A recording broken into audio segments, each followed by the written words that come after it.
moment. Okay, so from now on, it's being recorded. Okay, guys, so good evening, good morning, good day to everyone. We are here, lots of guys, lots of people from all over the world. This is another webinar with Ivana, and it's been organized by our weekly fasting group. It's a group, it's a WhatsApp group, and we unite people who want to fast between 24 and 36 hours every week and cultivate it as a habit. So, in case you are not in the group yet and you find this idea useful, then below this video there are my details. I'm the organizer of the group. My name is Arik, and you're welcome to send me a WhatsApp message, and I will happily add you to the group. And today with us we have Ivana, who is a detox specialist, who is a rejuvenation expert, fasting expert, and many other things. And she's gonna give us a webinar tonight about emotional balance on the fasting lifestyle. And probably we'll touch a few other things as well. So, our dear Ivana, over to you. So, hi guys. It's been a while since I've been here, and today I'm going to try to tackle the tricky subject of emotions, which is sort of a hot button issue for me, at least. I mean, just contemplating this webinar gave me anxiety. Oh, I'm getting a little anxious. So, I was getting triggered, getting prepared, and maybe some of you are going to be triggered today by, some of the things that you hear. For some reason, emotions are not easy for us. And I think it's because most of us are afraid of our emotions as we never, learn how to deal with them. I sort of had to think long and hard about how I should approach this subject because there's so many complexities and nuances to consider when it comes to emotions because they're so abstract and so subjective, yet at the same time they have such tremendous power over us. Plus, I had to decide just how far down the rabbit hole I could realistically go in one webinar and how much clarity and actionable information I could give you in such a short period of time. And I mean, truly useful and concrete information that would actually make a difference in your lives. Now, this is a fasting group. So why are we even talking about emotions when our main focus here is fasting and healing the body? Because anyone who starts detoxing their body on any deep level, sooner or later hits a roadblock where their progress either falters or stalls, or they regress completely. And they're simply unable to sustain this lifestyle. I mean, it's easy to go on an all-fruit diet for 3 to 6 months, or even a year in some cases. But inevitably, what we find is that we reach a point when something almost like sort of snaps inside us. And all of a sudden, we're completely taken over by intense cravings that we simply cannot seem to get under control. So I want to talk about why this happens in the context of fasting, juicing, and the raw food diet, and how our unresolved emotions are the main driving force behind the actions that end up sabotaging our best efforts. I think that we have to discuss emotions in terms of vibrational frequency. Emotions mean energy in motion. The word itself, emotion, implies flow, fluctuation, and mobility, if you will. I think that water is probably a good analogy because in many ways, energy is quite similar to water in that it is mutable and it has movement, fluidity, and it can also adopt varying states and levels of density. For example, water can be solid when it's ice, it can be liquid or gas. And so can the energy also be either really dense or really light and refined. Now, I would like you to think about the concept of a soda fountain. The type you can find in a typical fast food restaurant, which some of you may still remember from a past life when you used to get your burgers and fries and then go and fill up your cup with soda. You know the machine I'm talking about? Yes, no, maybe? So, Yes, yes. so if you were to look at a soda fountain, you would see separate spigots or faucets, if you will, that dispense different types of soft drinks, such as maybe Coke or Mountain Dew or 7-Up or Dr. Pepper or whatever. Now, if you know how this machine operates, then you know that there aren't actually 4 different pipes pumping Coke, 7-Up, or Mountain Dew, or Dr. Pepper into their respective faucets. In reality, there's only one hose supplying all of the spigots, even though there are 4 different flavors that come out of each fountain. So what happens is that the machine is hooked up to a singular water source, and each faucet is preloaded with specific flavorings. So the water comes into the machine and gets distributed amongst the separate compartments where it mixes with their respective flavorings. And then when you push the lever, you get a specific drink of your choice. What I'm driving at here is that despite there being a variety of flavors, there's only one source and type of supply, which in this case is water. And it's only one source of supply that feeds all 4 faucets that are dispensing distinctly different sodas. And these different flavors are like different programs or filters that color our perception of the world, which then informs our actions. So the energy we may be getting can be completely neutral, like water. But because we are preloaded with a proverbial 7-Up formula, every time water comes down the pike, we're going to taste, syrupy lime flavor. And if we have a program that, we are a worthless piece of crap, then anytime we interact with someone, no matter how well or how bad they treat us, we're going to interpret their treatment based on our belief system that we are a piece of crap. And everything else we do in life is also going to be colored by that particular flavor. So you see, we don't actually get triggered by events. We are triggered by our interpretation of events and what they mean in the context of our life with respect to our sense of self. And that interpretation is based entirely on our programming, because mind and emotions are actually one and the same. Now, you might think that this is contradictory because we're taught that they're opposites by definition. But it's not actually true, because if you think about it, it's the mind that creates our emotions. Our feelings don't just come out of nowhere, but they're actually predicated on our beliefs.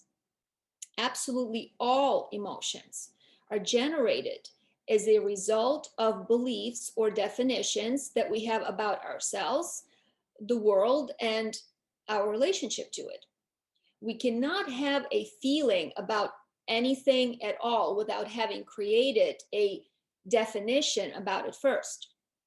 Upon encountering a situation or an interaction, a mental process of evaluation takes place where we judge something to be good or bad before we experience any emotional response.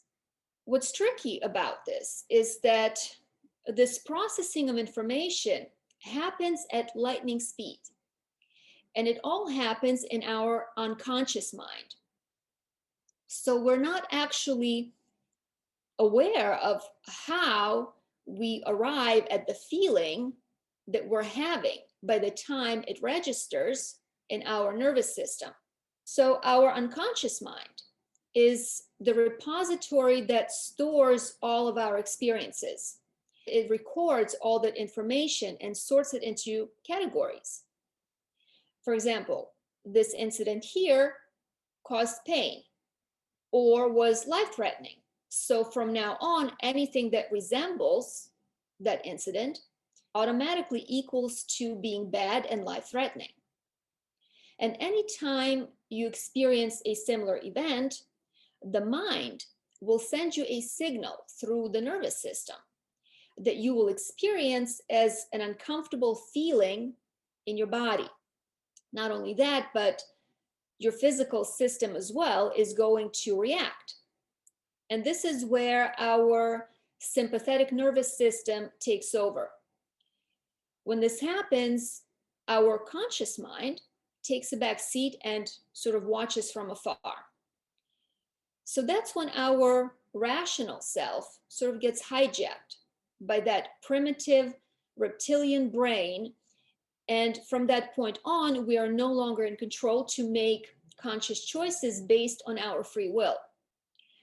Now, as you may know, the sympathetic nervous system mediates the body's response to stress, danger, or environmental challenge by making our adrenal glands pump out norepinephrine. So norepinephrine is adrenaline, and adrenaline increases our heart rate and it dilates our bronchioles so that we can breathe easier, while at the same time constricting the arterioles in our skin, as well as the non-exercising muscles. So it literally diverts blood from our internal organs and pushes it into the muscles of our extremities so that we have more strength and power to either fight or run away. It also shuts down our digestive system. It widens our pupils, and it also increases blood glucose levels through glycogenolysis in the liver.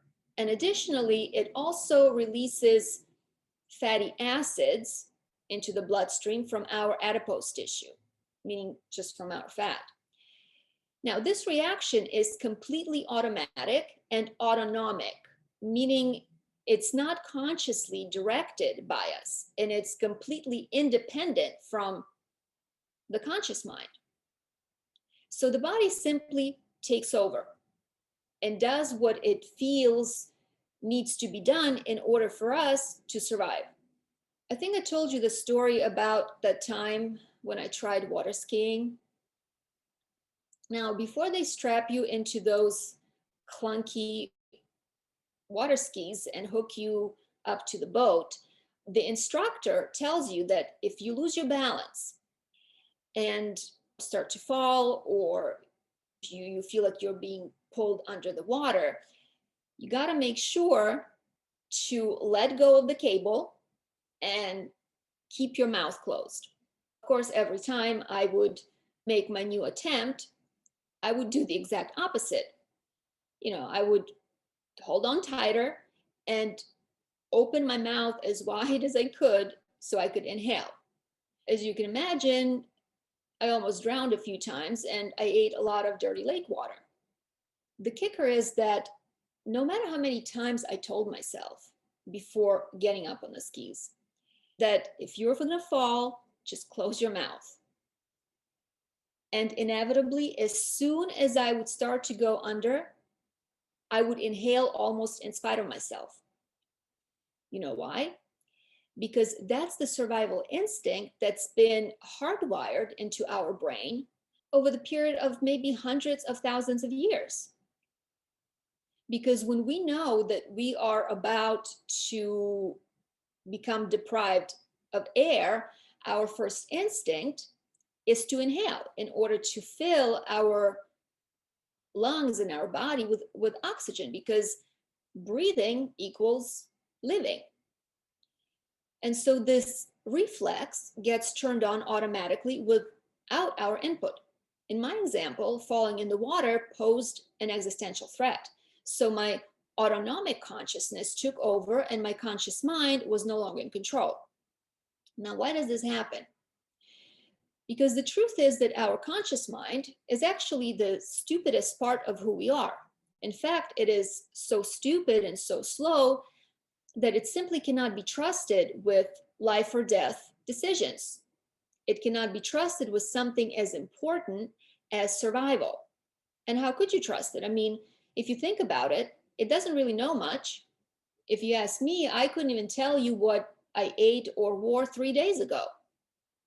But my unconscious mind remembers everything I experienced in my life, including what my mother said to my father about me when she was 5 months pregnant with me. So, this is why the unconscious mind, which holds all our memories, is the part of us that takes action and takes over. And when it does so, it makes these lightning speed calculations to deploy the best suited tactics to ensure our survival. So now that you know the why, let's talk about how this takeover by the unconscious mind actually happens. The other important component of the fight or flight mechanism is that it's actually a form of trance. And I mean that literally. Remember what I said earlier about how the physical system is affected through the increased heartbeat, expansion of the bronchioles, as well as the release of glycogen, fat, and norepinephrine into the bloodstream. And when these chemicals flood our system, they change both our physical and emotional state. We are literally on drugs. Have you ever been in an accident or in a situation where you seriously injured yourself? When I was 5 years old, I got hit by a moped. Even though I was really young at the time, I have such a strikingly vivid recollection of how it happened. It was as if everything had slowed down like a movie. I was watching the bike coming at me in slow motion, which gave me this sort of false sense of perception where I thought that I still had enough time to sort of jump off to the side and get out of the way. But of course, that was only my perception, it wasn't reality. The most interesting thing that happened was that as I watched the moped approach me, I thought to myself, oh my God, this is probably going to hurt a lot, right? But to my shock, when the bike finally hit me, I felt zero pain. In fact, I felt sort of pleasantly warm sensation in my belly No one here. when the front wheel rolled over it. And this used to puzzle me a great deal for a very long time because at the time I didn't understand how adrenaline affects our body. It's only been 11 years that this has been discovered, that our bodies naturally produce small amounts of morphine. And norepinephrine helps to stimulate the release of this morphine. So, in a life or death situation, when the fight or flight is activated, the body gets flooded with norepinephrine and morphine, creating a sort of an anesthetic effect. This chemical cocktail dulls our pain receptors and perceptions, essentially putting us into a drug-induced trance. A similar, albeit a much more muted version of this reaction happens when we experience a secondary trigger and then get to relive that original emotional trauma. So, if you are trying to break an addiction by using your willpower, well, good luck with that, because people think that the reason they fail is because they lack willpower. But willpower is irrelevant because when it needs to be applied in the right moment, you are not there to exercise it. In a way, you're sort of anesthetized. You are under anesthesia. And this is one of the reasons why repeating positive affirmations to yourself doesn't work. You can say that you love yourself till you're blue in the face, and still it won't take. You know why? Because when you are repeating those affirmations, you're saying them to your conscious mind. You're giving instructions to the wrong part of yourself, the part that is not in charge and does not make decisions when those affirmations need to get activated, which would be right in the midst of a stressful situation that's going to trigger your unconscious defense mechanisms. And that's why when we try to effect change via the conscious mind, it doesn't work. If your unconscious mind holds the belief that you are a worthless piece of crap, and then you start telling your unconscious mind that no, you actually love yourself, your subconscious mind is going to laugh at you. Or worse, it might interpret that you actually love being a worthless piece of crap, thus hardwiring that belief even deeper into your consciousness. So, if we are ever to change ourselves for the better, instead of talking to the janitor, which is our conscious mind, we got to go directly to the boss, meaning our unconscious mind. And to get through to the boss, you have to understand how it works and how to access it. This is also why therapy doesn't work. I mean, people are in therapy for years and they still have the same exact problem, because it's not enough to understand why you do what you do. The $6 million question is, what can you do about it? The most important question that therapy doesn't answer is, how do you fix your problem permanently? So, the reason standard therapeutic approach has such a low success rate is that it engages the conscious mind when the problem is elsewhere.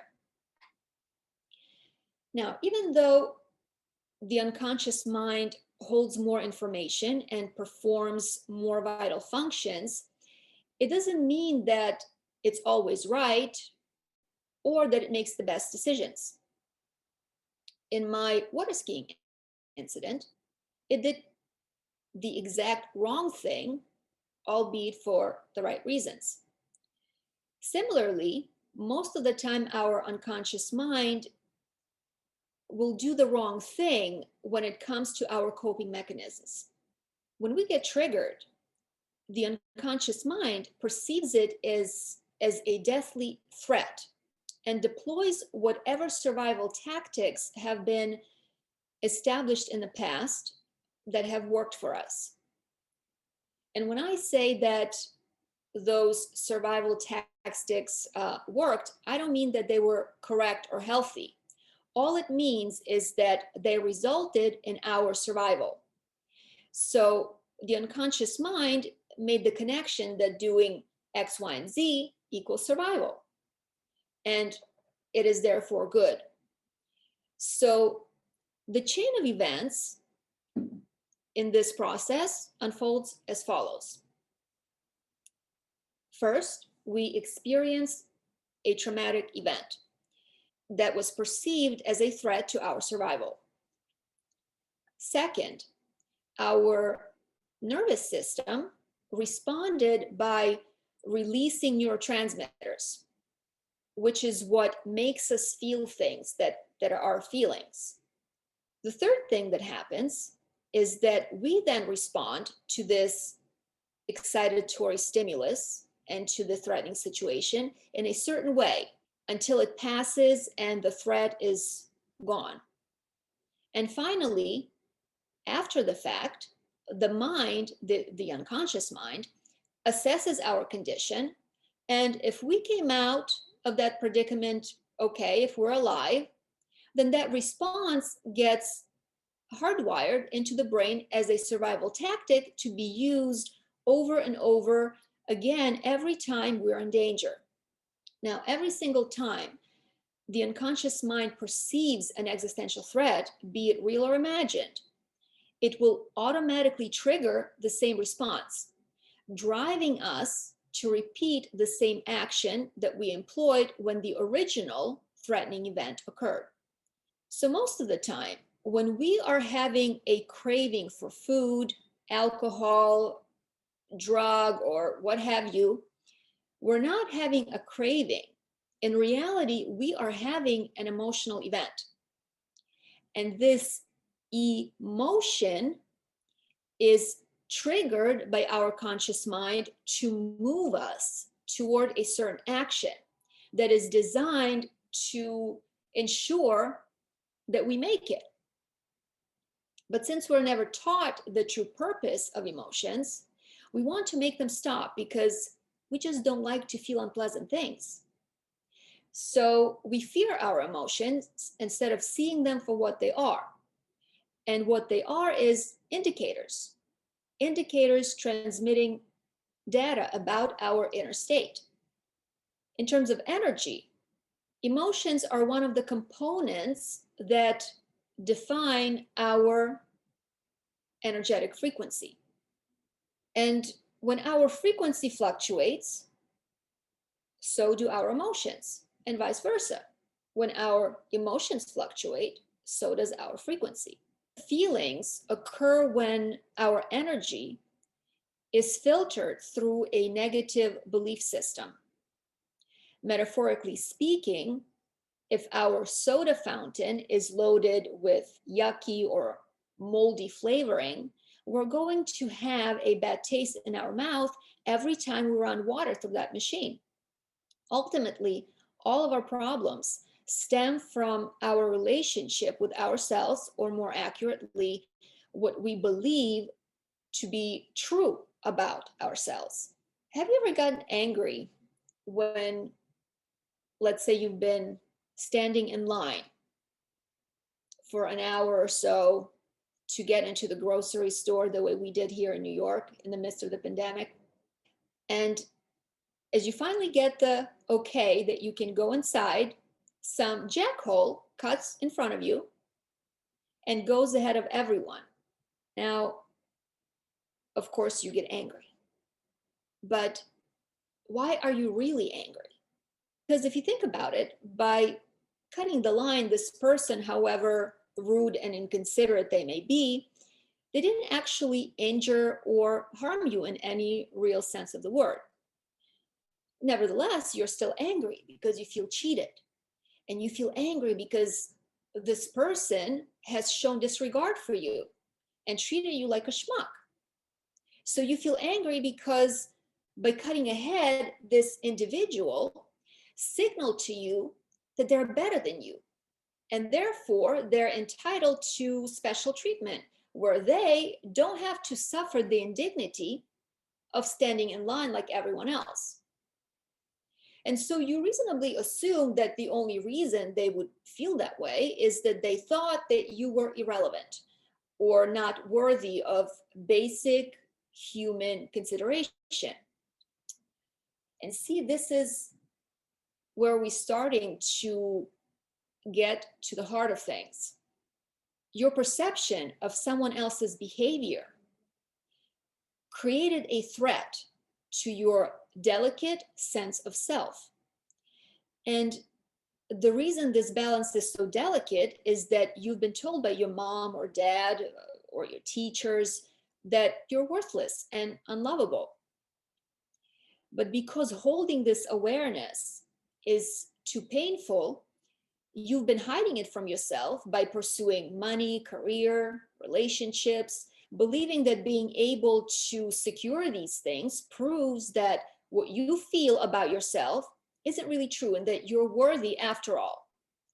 So when you got unceremoniously cut off in line at Whole Foods, it didn't actually put your life in danger and it didn't cause your bodily harm.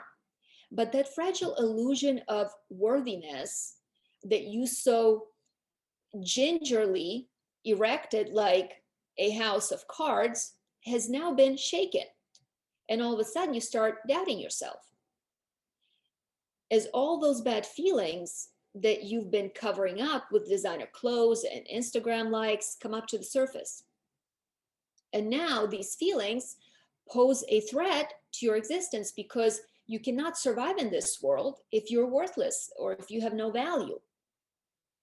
So, congratulations, you've just been triggered.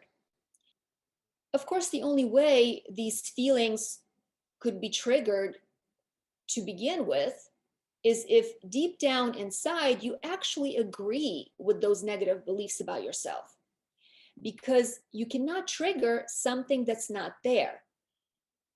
All of our core beliefs about ourselves originate from our caretakers.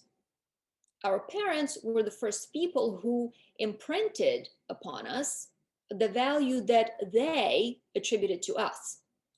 And so our sense of self and self-worth is largely based on that primary reflection that we got from them. Now, if your dad wanted a boy and you had the misfortune to have been born a girl, the message is that you are the wrong gender and therefore you are defective. Somehow you missed the mark because you're not what he had hoped for. And sure, maybe down the road, dad will say that he now sees the error of his ways and that girls really are great and that he's so happy to have a daughter. But at that point, it doesn't matter because the damage has been done. That original sentiment stuck and became ingrained in your mind because it was a threat to your survival. Think about it. If you are not good enough for dad, then he might not keep you. He may decide to not feed and clothe you because you're just an encumbrance that he didn't ask for. But now he has to deal with you nonetheless. And so what happens from this point on is that you are going to try to prove your worth to people, and now maybe you're making choices and doing things not because you want to do them, but because you're trying to show dad that you can be just as good as a boy. The big revelation is that other people like us the way our parents liked us. And if our parents didn't love us, then we're going to seek out other people who are not going to love us. Toxic shame is the original sin that leads to all addiction.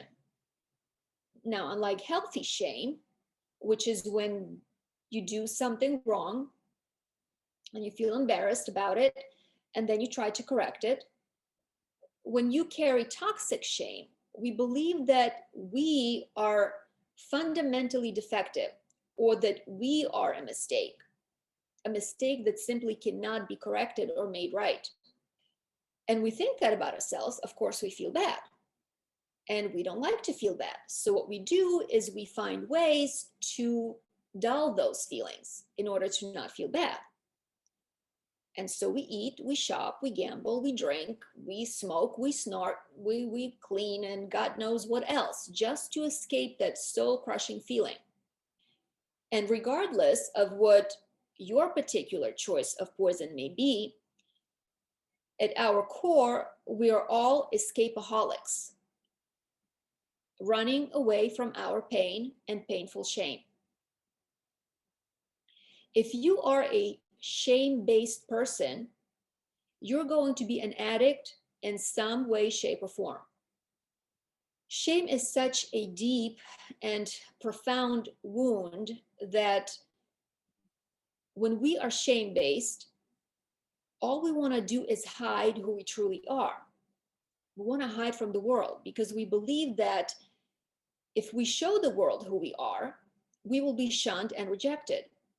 So if dad rejected you for being a girl, now you're going to go through life and have other people reject you. First, you're going to get bullied in school. Then you'll seek out romantic partners that are either emotionally unavailable or that are going to cheat on you or betray you in a number of other ways. And then you'll have bosses that marginalize you and consistently pass you up for promotions. And all of that will only serve to validate and confirm the original belief that you really are not good enough. Understand that other people talk to you and treat you the way your caretakers talked to you and treated you, which ultimately is how you end up treating and talking to yourself. When you are a shame-based person, your most important job becomes hiding your true self and doing everything in your power to prove that you're not as bad as everyone thinks. And so to deal with that, we start deriving our sense of self-worth from external sources like our looks or fame or career achievements. Problem is that eventually looks are going to fade, you can lose your job, and then what are you going to do? Then you're left with nothing to prop up that straw man identity, and your whole world can collapse. And this is one of the main reasons some people commit suicide. The toxic shame can destroy you. And if you don't do something about it, it will almost definitely destroy you. Our adopted coping mechanisms depend on our response to the original trauma. When a traumatic event first occurs, our brain believes that we are in mortal danger, and it comes up with a response to help us survive. Normally, we do one of four things. We either fight, flee, freeze, or fawn. For example, I was physically and emotionally abused as a child. And when we are being attacked physically, when we're being assaulted, our brain, of course, activates the fight or flight response.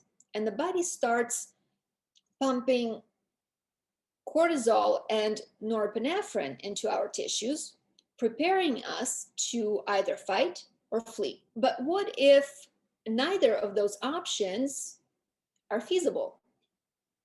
For example, when I was being beaten, I wasn't allowed to cry because I was told that I deserved my punishment.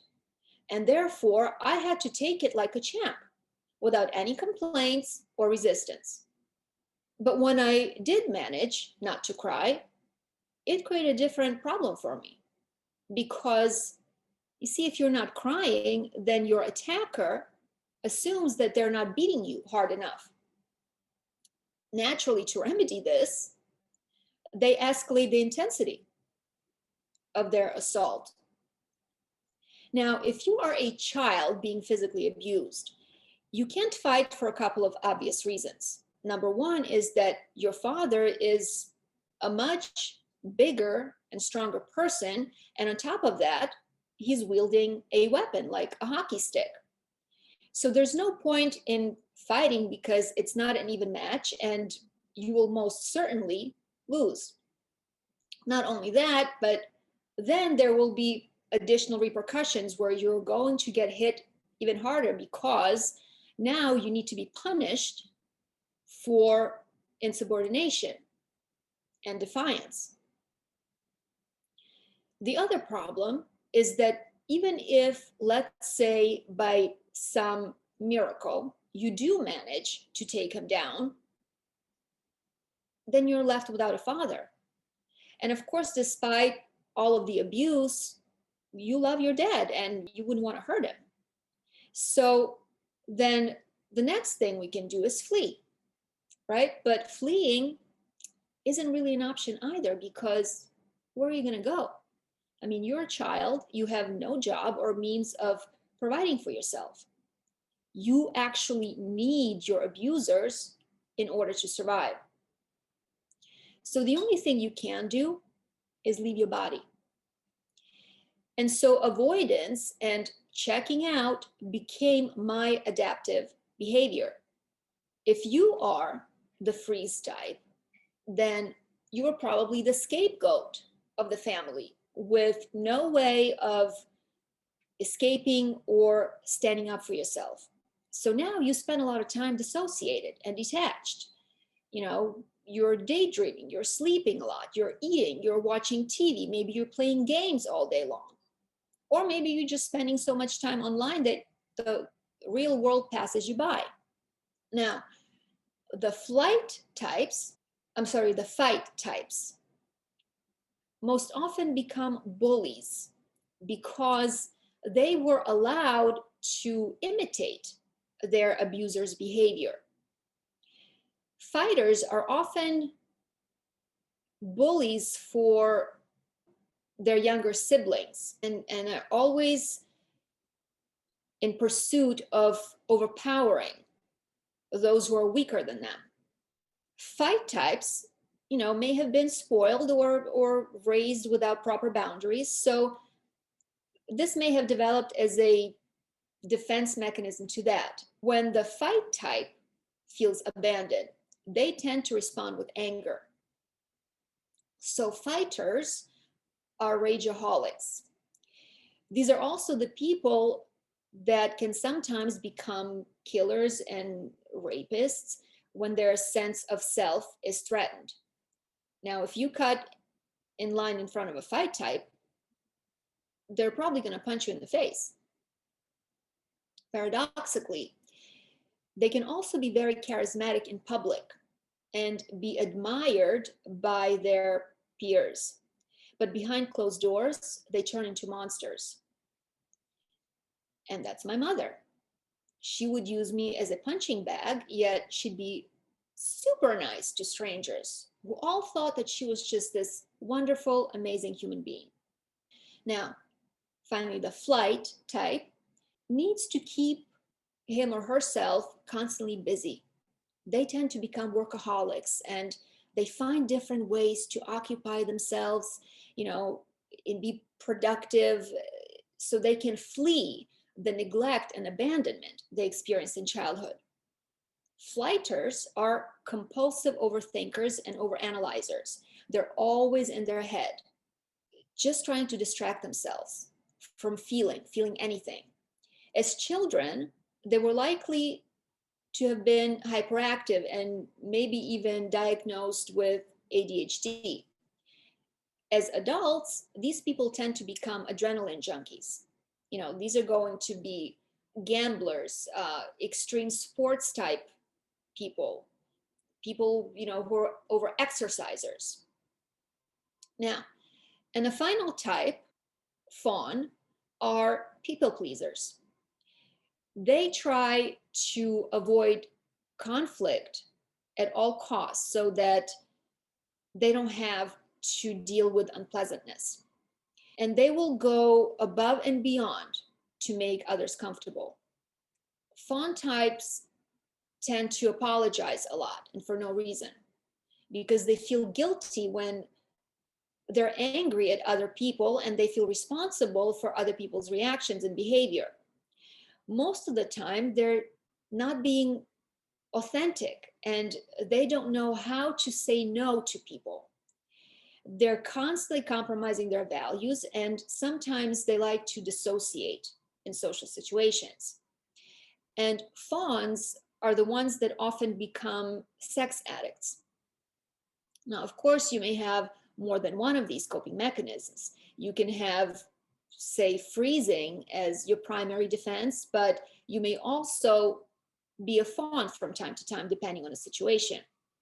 Whatever the case, these mechanisms are unconsciously used in situations when we feel unsafe as a way to avoid pain, to avoid grief, or any other unbearable, strong states of body and mind. And these responses are always triggered by something that is reminiscent of the original trauma. Unfortunately, the brain cannot tell the difference between a real event and an imagined one. So when we're triggered, we're not responding to any real danger, but to something that has happened in the past. Nevertheless, the brain responds as if it were real and if the danger was imminent. And anytime we perceive ourselves in danger, the brain is going to mobilize our established defense mechanism and send the signal that we're hungry for something, or that we want a beer or a cigarette or a line of Coke. These substances provide us with a temporary escape. And so that's how cravings come into the picture. When we're eating or drinking or smoking, we don't feel our bad feelings. And so eating or whatever else you do becomes a form of survival. Now, triggers can be a little bit tricky because usually we're looking for obvious things, like when someone calls us stupid or maybe cuts in front of us in line. But a trigger could be a scent, or it could be a color, or a subtle way a stranger moves their eyes or flips their hair. And consciously, you may not even have the tiniest idea that this is what sets you off. For example, if you were sexually abused and there were, let's say, blue curtains in the room where the assault took place, you may now be triggered every time you see that shade of blue. Just seeing it flash by in your peripheral vision on the side of a bus can now initiate the fight or flight response, where the brain goes into survival mode, truly believing that you are right back in that same situation. I saw a woman on YouTube talk about being sexually abused at a boarding school. It happened at night when she got up to go to the bathroom and ran into the groundskeeper who violated her. So now this poor soul gets triggered every time she has to pee. And the only way she can cope is by drinking herself into oblivion every single day. But when she drinks now, you see, she's not reacting to a real situation because she's not being molested anymore, which means that she cannot deal with it as a real situation. She can't run away and she can't fight her abuser because he's not actually there. So the only thing she can do under the circumstances is to leave her body and dissociate through alcohol. But choosing to partake in self-destructive behavior is not a well thought out conscious process. Our mind creates a shortcut because a serious matter of survival has to be addressed very quickly and efficiently, whereas our conscious mind is simply too slow. So when a stressful event occurs, instead of telling you, oh, remember that time when dad beat you with a hockey stick and he broke your wrist, right? And then he felt bad and he took you out to get some pizza.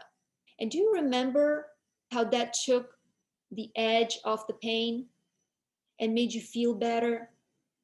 And not only because the pizza was so delicious, but because dad seemed to be truly remorseful and wanted to make it up to you.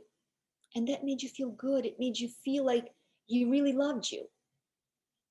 So now your brain has intertwined pizza with love. And every time you eat pizza, you get to relive that nice feeling of being loved. And that makes those bad feelings that you're having go away.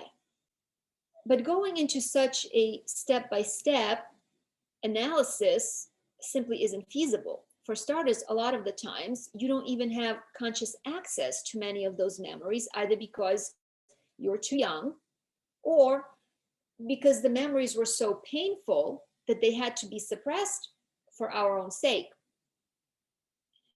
So you may not even consciously remember the incident of being beaten with a hockey stick and then being fed pizza afterwards.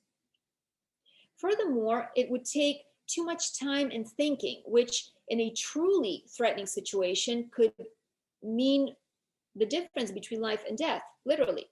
So the mind expedites and streamlines the process, bypassing all those steps in the middle because it wants to go from point A, which is the problem, straight to point B, which is the solution, in order to restore our balance. And it knows that as long as you get pizza, everything will be okay. And how does your unconscious mind communicate this to you? Well, it's not going to slide into your DMs. Instead, it's going to access the file from your brain that holds the memory of the taste and the smell of pizza, arousing your appetite. And just like that, a craving is born.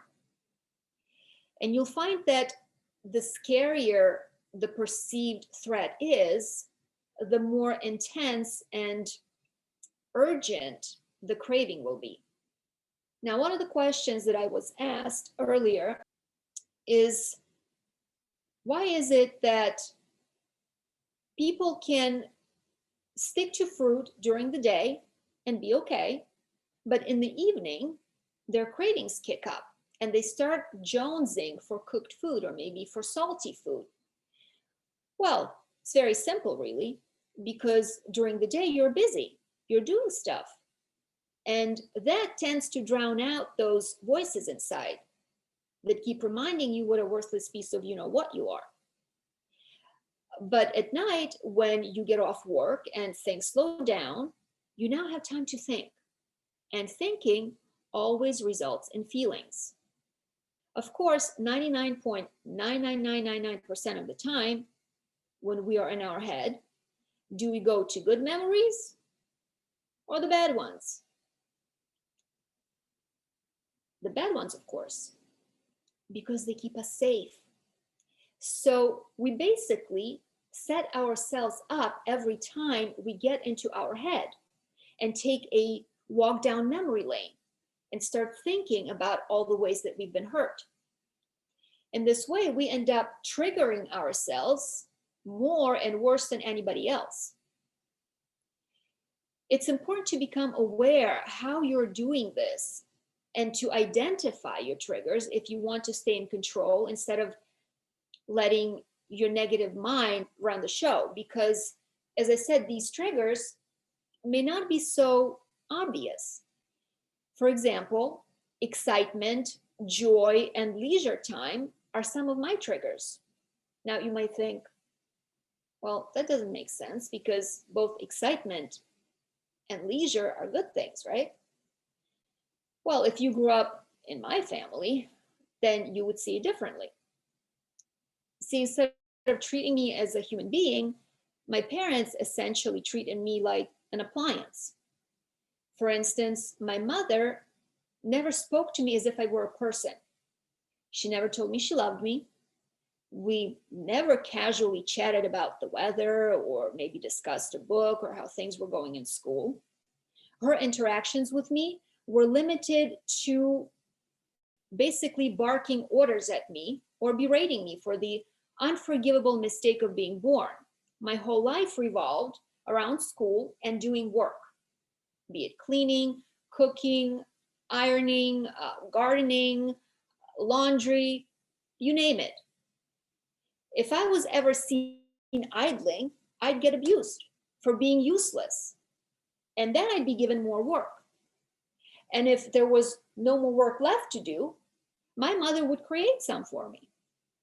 Oh, so you finished your chores and your homework? Then go clean out the garage or the basement. And if I had gotten that done, then she would make me take all of the dishes and utensils and china out of all of the cupboards in the kitchen, and she would make me rewash them one by one and then hand dry them and put them back. So growing up, for me, there were no breaks, there were no holidays, there were no weekends. So anytime now I would find myself with nothing to do, which is where normal people look to pleasurable activities like reading or playing or maybe hanging out with friends, I would get extremely anxious. And I would frantically start to look for things to do, something productive, something that, mother would approve of. Because if I wasn't doing some sort of work, I was in trouble. In other words, the only way I could justify my existence was by providing some sort of value, thus earning my keep through manual labor. Outside of that, I wasn't allowed to have dreams, desires, or aspirations. I wasn't allowed to have opinions, and I certainly wasn't allowed to express them. My mother would say that if she wanted my opinion, she would have given it to me. And I also wasn't allowed to have any pleasure. And what I mean by this is that I was not allowed to have friends or to participate in social activities like the drama club or the debate club. So I was basically like a vacuum cleaner, where my purpose only revolved around doing a job. And outside of that, I was to be kept in the closet, where I should not be seen or heard. I remember one time I was playing tag with my younger brother, and we were chasing each other around the living room furniture as if it were sort of like an obstacle course. And of course, as kids do, we were making noise and we were laughing and we were just horsing around. Well, we both got the living daylights beat out of us for acting out of turn. So now, anytime I find myself in a state of excitement or fun, I get triggered. My unconscious mind comes up from behind, like Whoopi Goldberg in that movie Ghost, saying, Ivana, you're in danger, girl. Because having these nice feelings wasn't safe. Instead, it produced a very painful outcome for me. Now, that being said, for all of her many faults, my mother is a great cook and baker. So the only joy and pleasure I did have access to in childhood was food. I'm sure you can connect the dots and work out what that means in terms of my coping mechanisms. As I start to work on my feelings and paying more attention to my internal state, I noticed that anytime I had nothing to do, I would start to feel an impending sense of dread. It would feel like I was doing something wrong and I was about to be caught. I would literally get heart palpitations as I was anticipating some sort of punishment to come down on me. And a similar thing would happen when things got exciting. Like after I had landed a great new client, or maybe while I was writing and downloading great information from that effortless state of creative flow, all of a sudden I would get agitated and anxious. And I would stop. I would literally stop what I was doing and withdraw. I'd get on my phone and start looking at Facebook and Instagram, and I would be gone for hours doing that. So it was either that, or I'd start thinking about eating something. Oh, what could I eat? So obviously, such responses are illogical and irrational. But if you put it in the context of my personal experience, then it totally makes sense. So as you can see, even positive things can trigger unhealthy coping mechanisms in us. Because for one reason or another, we have come to define these positive or neutral things as bad. And so this is the connection between our emotions, beliefs, and definitions. Our emotions are the result of the programming that informs our decisions. It doesn't necessarily mean that our definitions are true or correct. Nevertheless, we have adopted them as our operating system that faithfully generates emotions, which then drive our actions. But there's actually good reason behind this madness, because by our very nature, we don't do anything unless we believe that it benefits us in some way. Now, notice I didn't say that it actually benefits us, but that we believe that it does. There's a big difference.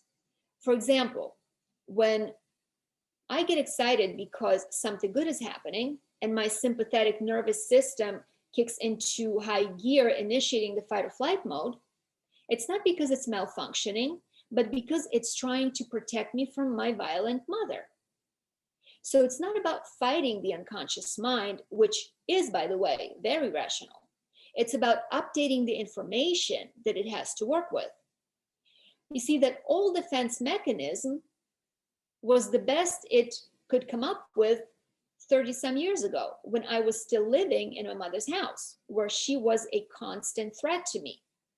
But now that I haven't seen or spoken with her in something like 15 years, the defense is no longer valid. So it needs to be revised and updated. And our unconscious mind responds very well to logic and reason.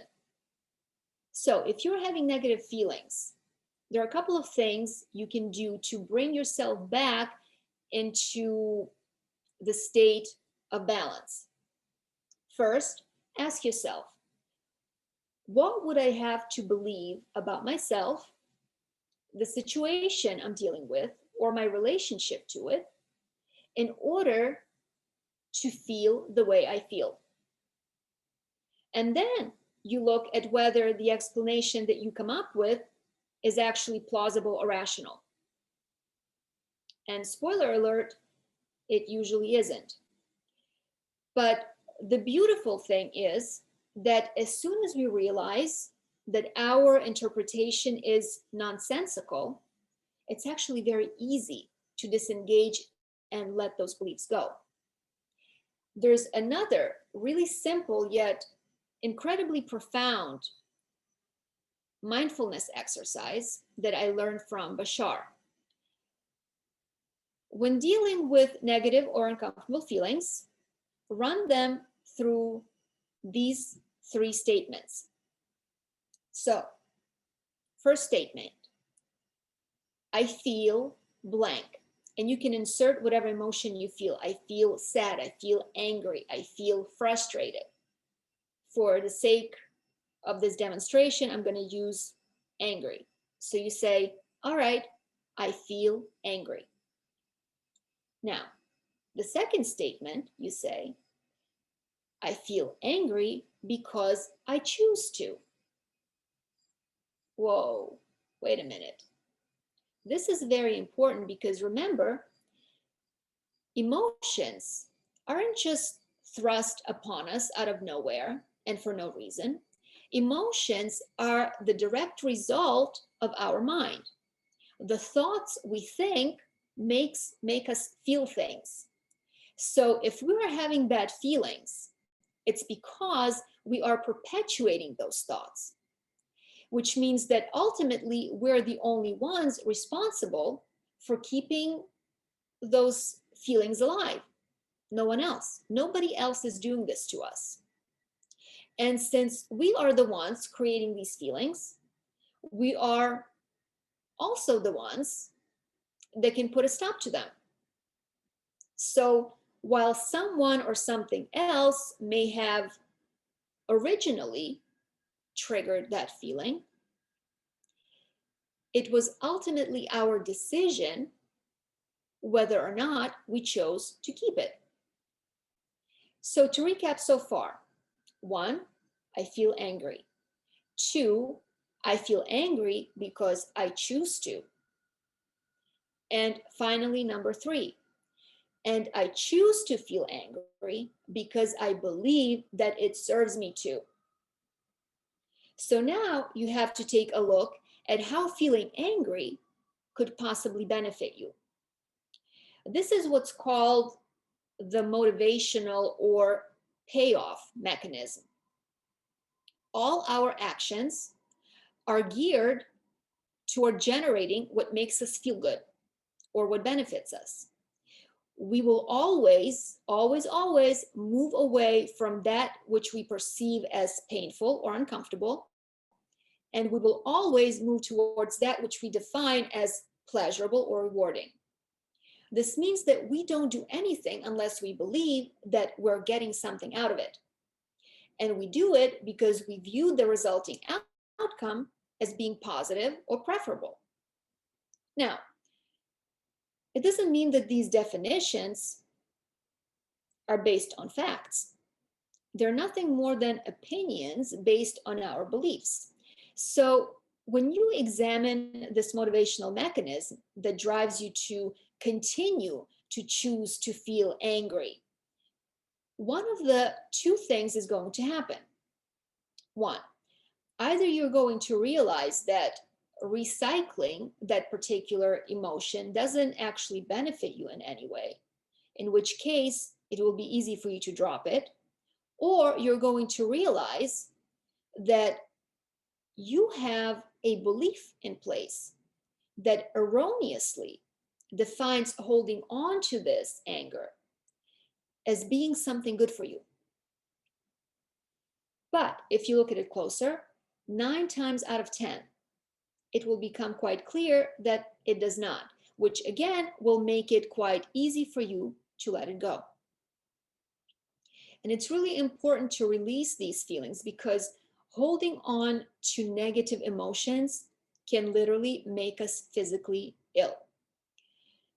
I recently read the story of Ricki Lake. I don't know if you know who that is. She used to be an American talk show host and a Broadway performer. And she has recently made public her struggles with hair loss. She said that she'd been losing her hair for more than 10 years. And she lived in a constant agony and shame, trying to hide it with wigs and extensions. And as I was reading this, the word shame jumped out at me.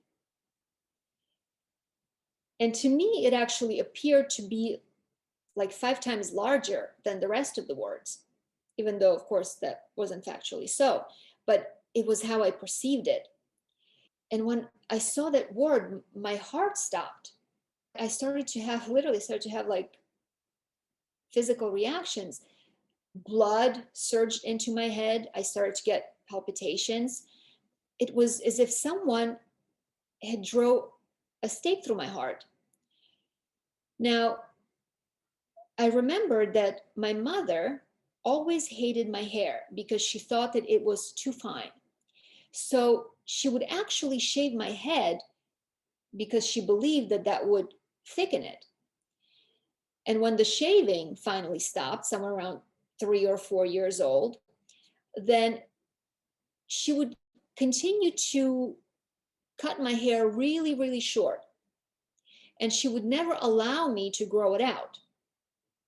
You know, if I would beg and she'd say, grow what out? Your hair is so shitty, there's nothing there to grow. So I absolutely hated having short hair because I thought that I looked like a boy and that I looked ugly.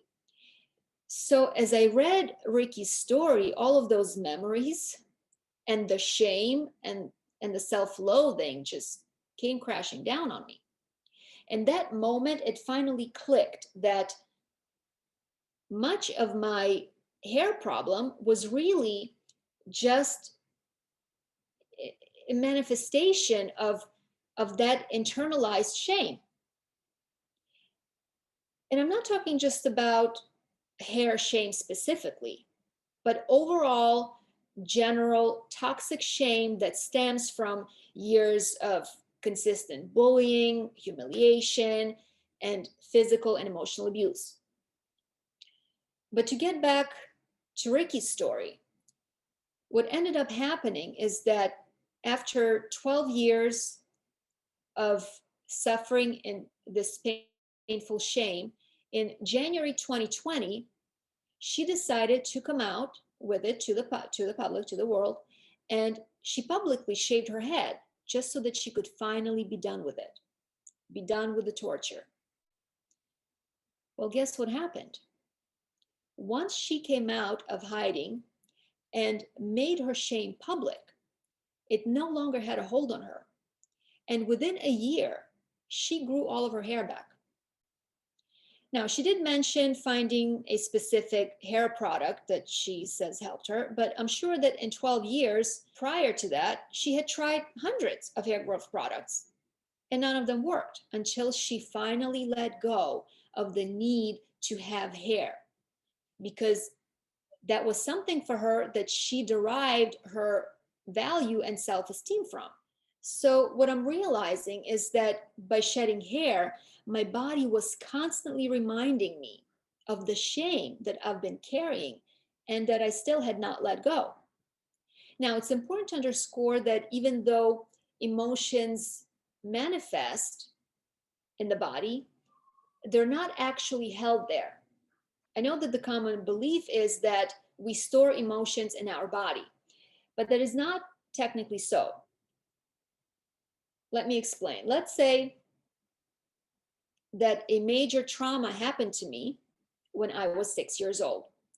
And for the sake of the argument, let's pretend that yes, it did get stored in my body.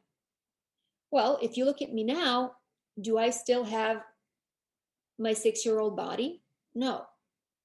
So the body that original trauma was imprinted on no longer exists. I think you can all agree that I have a completely different body now than I did at 6. Yet I am still being affected by that traumatic event that theoretically should have stayed in the 6-year-old body. So, how did that trauma migrate into my new adult body? Well, it didn't, because pain, trauma, and disease aren't held in the body, they're held in our consciousness. And consciousness, of course, works through the body.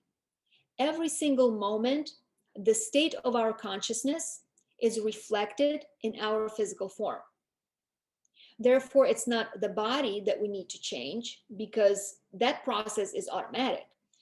It's our consciousness that needs to shift, because that is where we store our memories and experiences that are then expressed through the physical structure.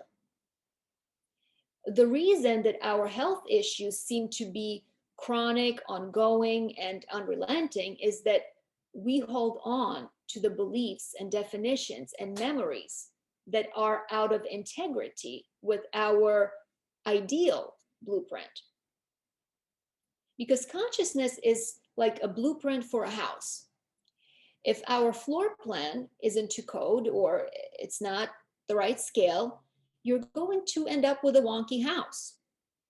And when we keep operating within the same belief systems and definitions, we continue to use the same faulty blueprint, thus recreating the same exact problems. By repeating the same patterns of thought, belief, and story that we have told about ourselves, all of that creates the illusion of continuity, believing that illness is the property of the body when in reality, it's a reflection of our consciousness. So it's the mind that needs to change, not the body. Another thing that trips us up is the belief that we are the product of a certain and fixed past or a series of moments that added up to our current circumstance. But is this really so? Quantum physics tells us that all matter is governed by the probability function. This means that a particle exists in all states simultaneously until it is measured or observed. But think about what that means. Existing in all states, by definition, means that its past, present, and future states as well as all of their probable variations, are existing simultaneously and concurrently within the quantum field of probabilities until we, as the primary observer, decide to choose one of those states and focus on it exclusively, thus making it our primary reality. The reason we can only observe a single thread at a time is that our physical sensory apparatus can only maintain one line of focus without getting confused or overwhelmed. But just because we can't perceive something, it doesn't mean that it's not real or that it's not happening. For instance, we can't perceive infrared light and certain sound frequencies, but we know that they're real because we have instruments or animals that do detect them. I'm sure you all heard of a dog whistle. So probability function tells us a couple of things. One, what we think of as the past or the future, and we think of them as something that either no longer exists or something that is yet to exist, all of these states are coexisting together with our present as equally real and tangible realities. And second, there are many versions of the same event that, can be either slightly or significantly different from the one that we have accepted as our official version.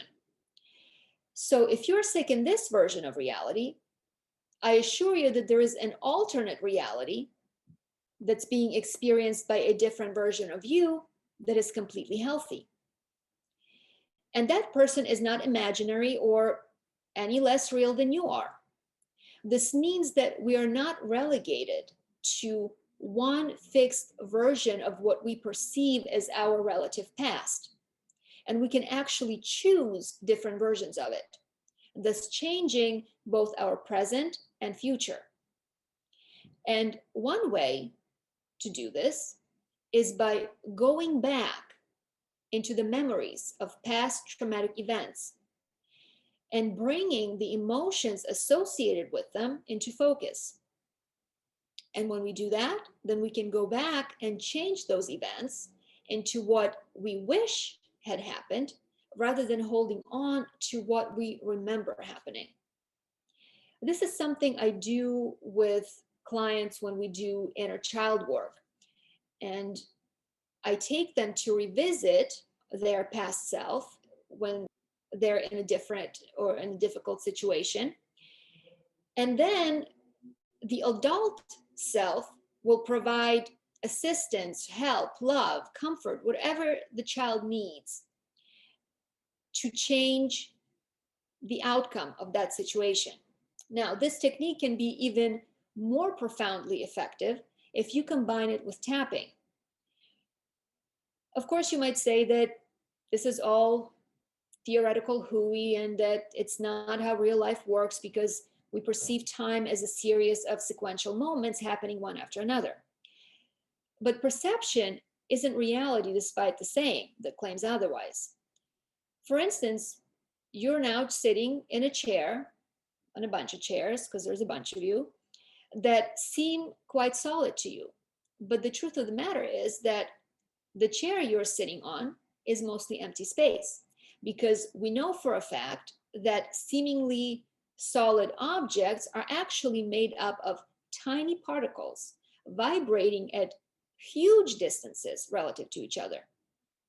Not only that, but you're not even sitting on a chair. Think about it. If the chair is mostly empty space, then why don't we fall through it? What's really happening is that the electrons of the chair are repelling the charge of the electrons that our body is made of. So in actuality, you're not even touching the particles of the chair, but instead you are levitating on an electrostatic field that's been generated by this repulsion of the electrons of the chair and our body. So why am I bringing this up? Because understanding how things work, how they really work instead of how they appear, allows us to manipulate our reality to our advantage. So if you are an alcoholic or a food addict because you were abused as a child and you have adopted unhealthy coping mechanisms as a result of that abuse in order to survive, you don't have to continue to choose that past. You can now choose a different version of your childhood that doesn't involve abuse, and then hardwire it into your nervous system with the help of tapping, so that you no longer have that primary programming that's consistent with being abused and that triggers you to abuse your body. By the way, I hope you can see the connection here. You start out with someone else abusing you first, but then you carry on with it, except now you're abusing yourself, whether it's with food, alcohol, drugs, or whatever. And you're doing all of that just to punish yourself for not being good enough. Now, you don't even have to think about it in terms of changing your actual history or past, because it's not what happened that triggers us, it's the memory of what happened that we've been holding in our consciousness and replaying over and over again. So the idea is that if you change that memory, then there's nothing left there to trigger you. Now, so if you find yourself in a situation where you're triggered, your first priority should be to snap out of that norepinephrine induced trance. The first thing you have to do is change how you're feeling. You want to move yourself from the state of agitation into a relaxed state. And one way you can do this is through eye movement. This is called EMDR. So this is very simple. You want to be either looking straight or a little bit upward, and you may choose 2 points, and all you do is you move your eyes left to right, left to right, left to right, while keeping your head steady. What this does is it synchronizes both hemispheres of the brain, and it snaps you out of that trance state. So now you're present again. So now you can make choices and decisions. Now your conscious mind can be in charge. And of course, tapping is a phenomenal tool. And there are so many different ways to tap. And there's so many ways that are really easy. And, that could be something we talk about at another time, because it's a sort of big topic. But something you could do very easily and quickly to tap in the moment. It literally takes less than a minute. If you are in a state of shock, if you're in a state of grief, if you're having anxiety, you see here, this is the gamut point where the joints separate. There's a soft spot here.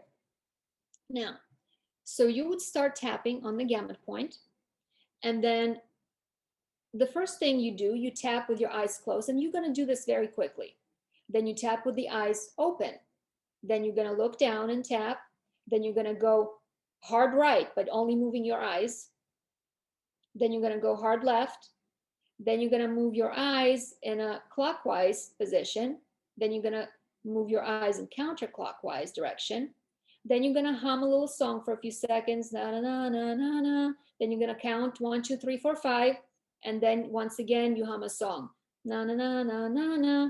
So what happens is that when we are switching between these right and left brain activities, what it does is it actually stabilizes the brain, and it takes us out of that fight or flight mode.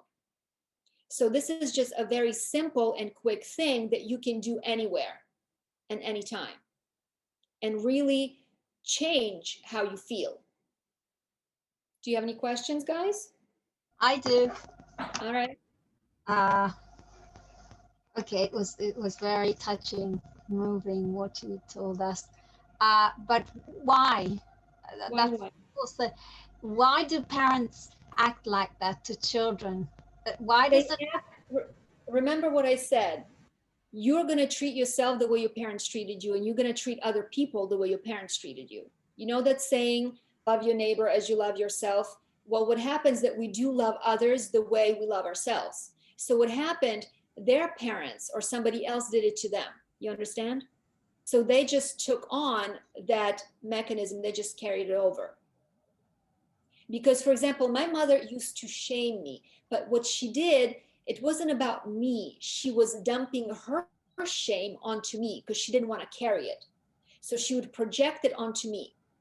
And it was all about, I cannot embarrass them. You understand? It was the most important thing. We had to put up this perfect facade of a perfect family, even though it was complete hell living there. And our parents actually make us carry their shame. That's abusive, but they're not doing it because it's intentional. They just don't know any better. My mother abused me because somebody abused her, and she never dealt with her stuff. So now she has all this rage inside her, and she keeps reliving those memories. And she looks at a child who looks very much like her, and that self-loathing is stirred. So now she's beating the kid, but who she's really beating is herself. That's who she wants to beat up. You understand? But isn't she aware of what she's doing? I mean, can't she see that she's abusing her own child? Yes, Isn't but she? remember what I just said. When you are in that space, you are in a trance.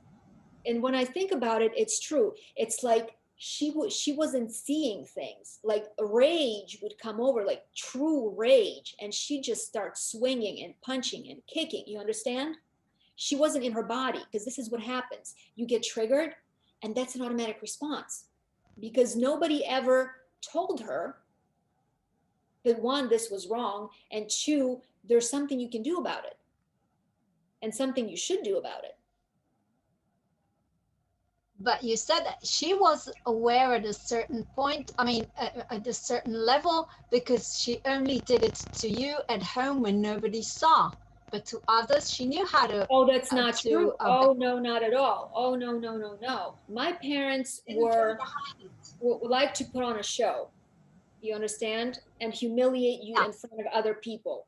Tell everybody else, Oh, you understand it. No, it wasn't like that, but it was to a point. Like, for example, if there was, like, I would always be black and blue, and what my mother would say when I would go to school, well, if I were you, I wouldn't tell people how you got that, because then they'll know just how stupid you are. So now as an adult, I look at her more like from the clinical point of view.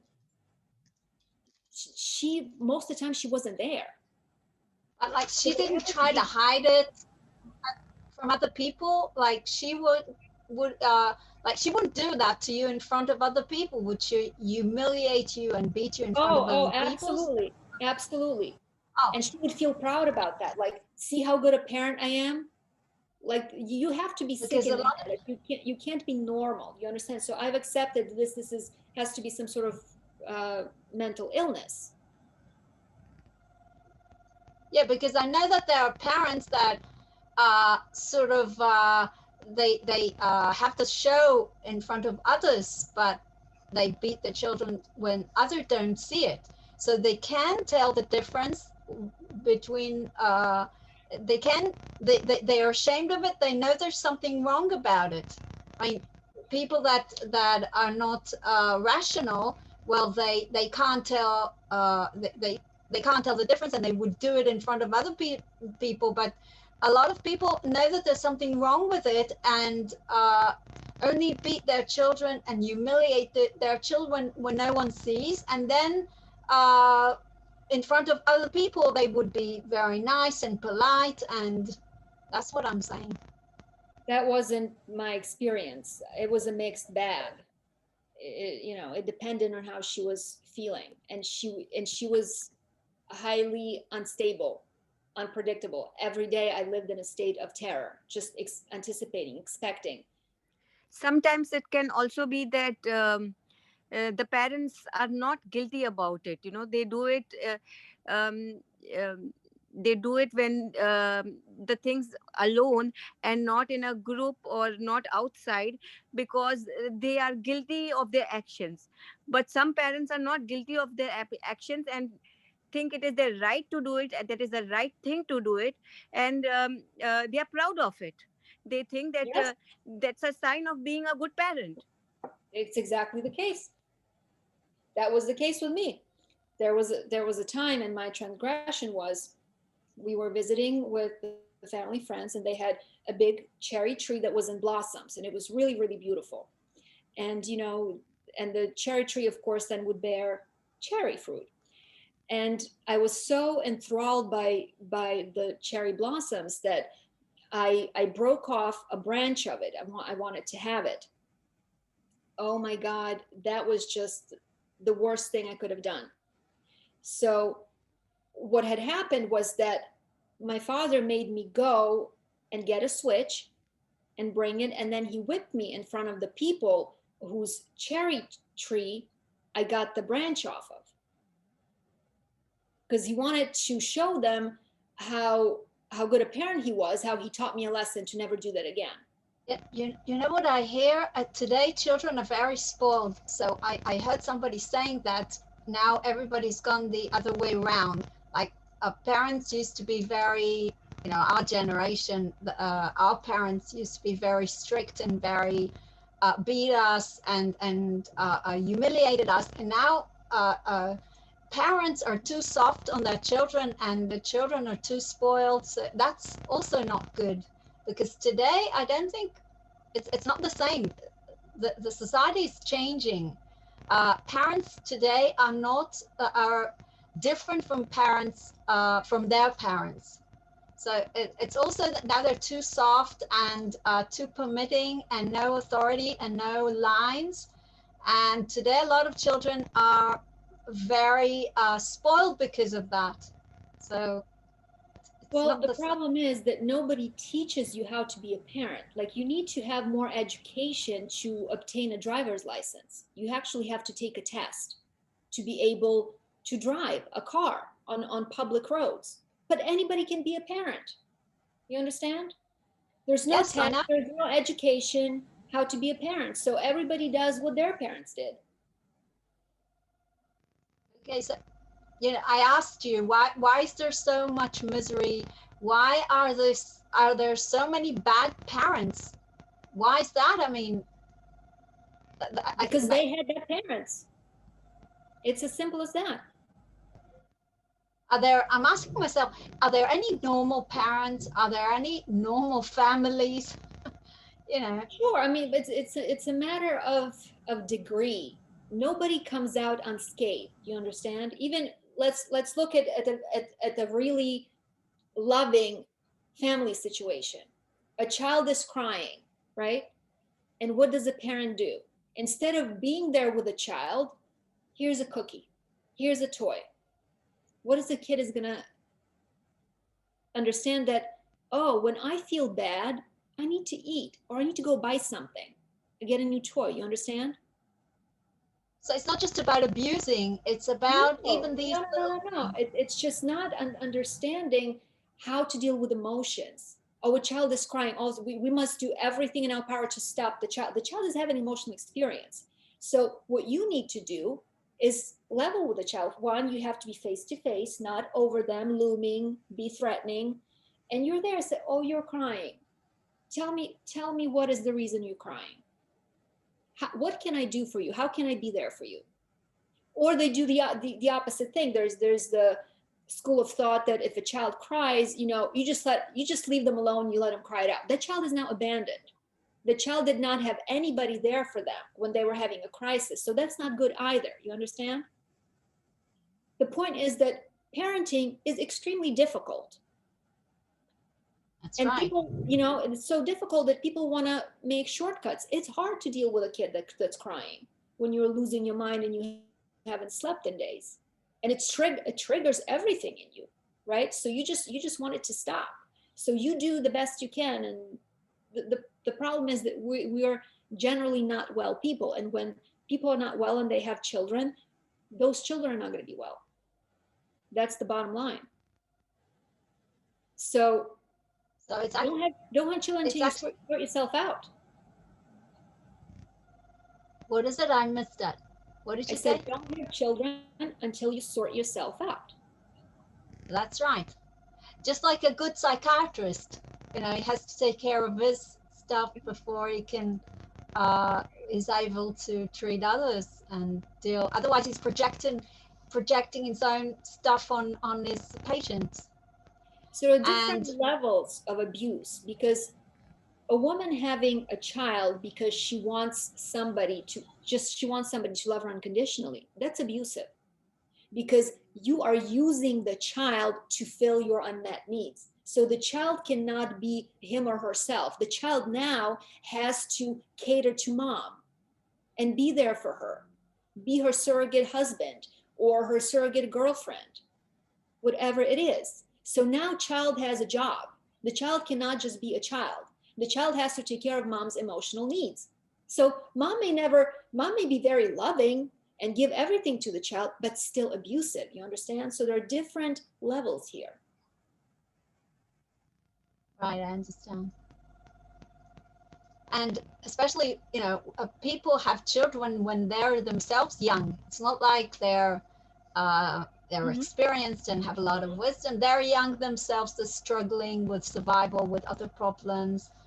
And yes, I think that they're not even, they're not ready for it. And they're not aware of the responsibility.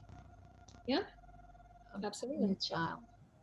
You don't have children after you're settled, financially, emotionally. You have children at a very young age when you're yourself, in a way, are a child, still have a lot of unresolved issues. Yeah. So, yeah, and you don't need a license to be a parent. Yeah. One thing I forgot to mention that has to do with fasting and epinephrine, and why people may have more severe cravings while they're fasting. This is more likely to happen for those who don't feel secure in fasting, like they have fears about it, because now you're creating stress. So now you're looking at yourself, oh my God, I'm losing too much weight, right? So to begin with, your body's already pumping out a ton of norepinephrine, adrenaline, because adrenaline is what signals to the liver to go and get glycogen. And when you're fasting, there's no food. So the body starts to pump out norepinephrine because it's thinking, maybe we're not sending enough signal to the liver to get food. And it's not that we're not sending enough signal, it's just liver can't get what it doesn't have because we're fasting. So now you have dual stress. So first stress is purely physiological. That excess epinephrine is going to give you headaches, can raise your heart rate very high. It can make you feel dizzy, faint, give you anxiety. But then you have the emotional anxiety about the fast itself. And this is why then you turn on that fight or flight that now makes you crave things so that you stop, that you get the body out of danger. That's why I always tell people, if you have any fears or reservations, don't do it. You will harm your body more because now you're adding stress to it. So it's a combination. Yes. And that's why you may have more cravings. And that's why I find that I don't really have cravings, because first of all, I go in and I'm very happy to be there. I'm not worried that I am starving my body. Like for some people, it's a big fear. People ask me, maybe I'm too thin to fast. So they're already coming in and they're stressing themselves out. So the body now responds to that stress on top of the physiological stress. And by the way, this is why we can't sleep when we're fasting, because that norepinephrine starts to pump so much, that adrenaline, it doesn't shut off, and that's why we can't sleep. Thank you.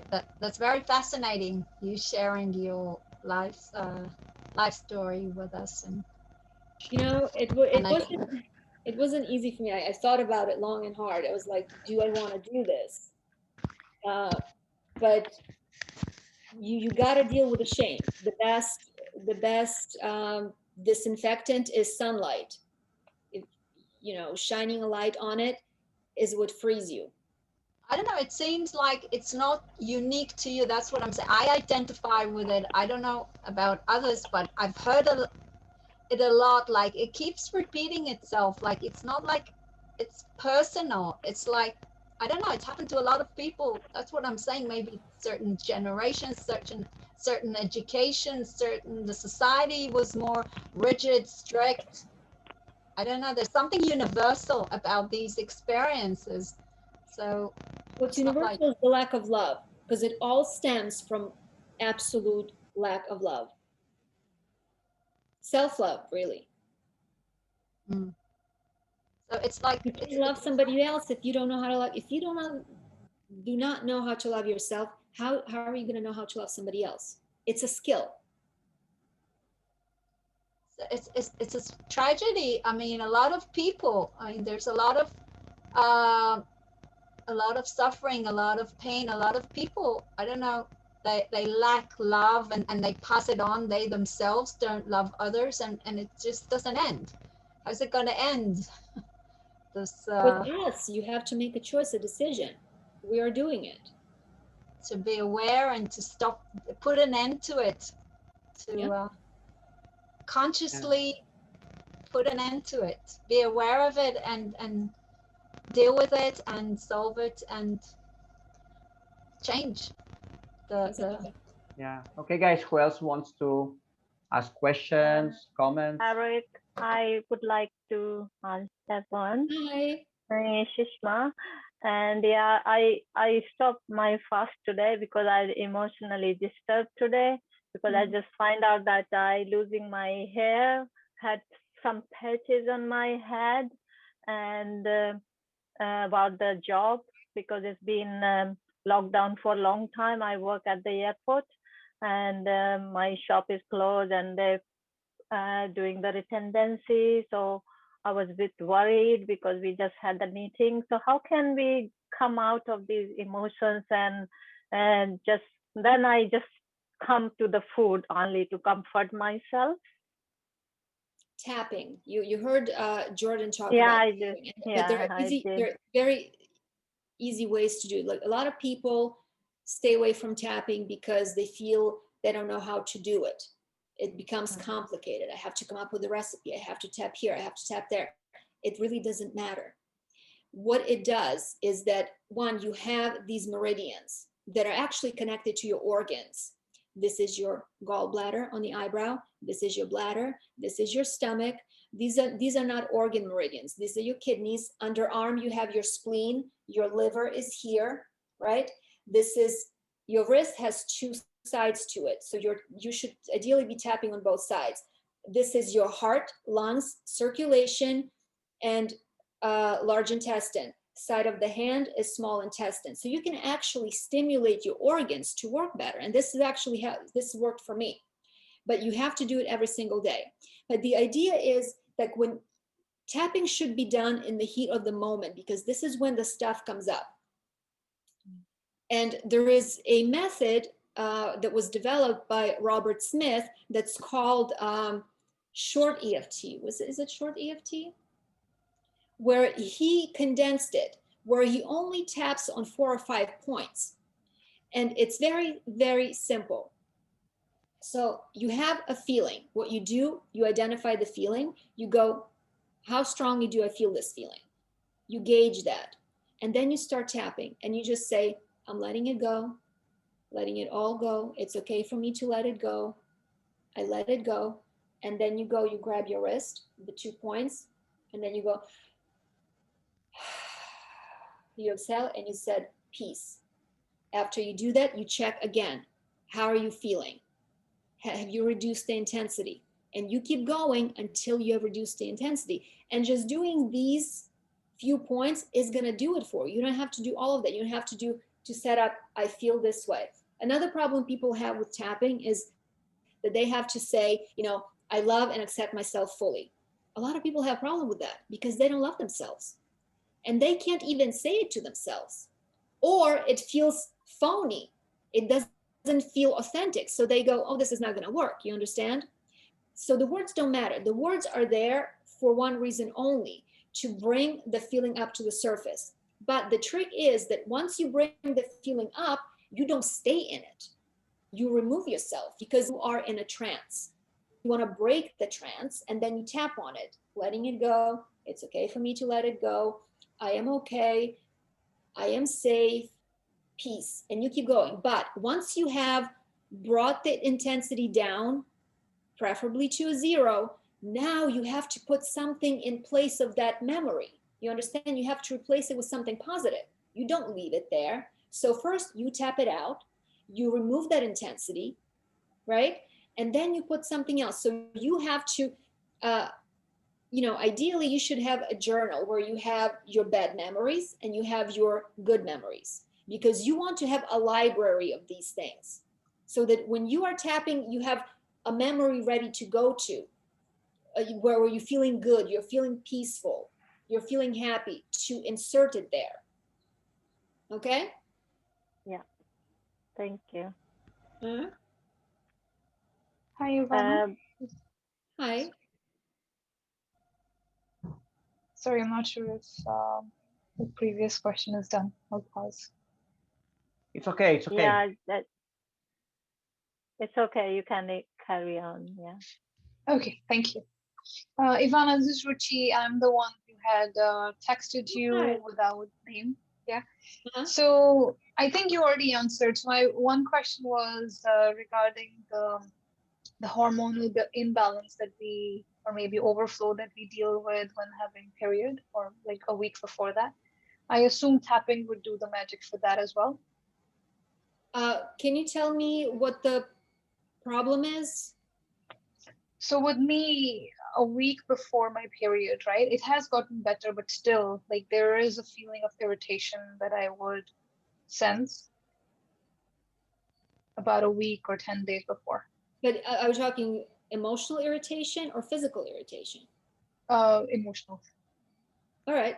All right. So that's a hormonal balance. But the more you clean out your body, all of that's going to go away. Okay. It's a matter of clean, and that's actually, that area is easy to clean because it's close to the kidneys. So that should get fast, and you can do douches and you can do other things to get that cleaned out. Sorry, what is? Stay raw. What I'm saying, first of all, raw diet is going to fix it sooner or later. But you can use Hilal tea. You can use herbal teas to douche and pull mucus out to clean things up. Because Ivana, she did a 21-day orange juice fast.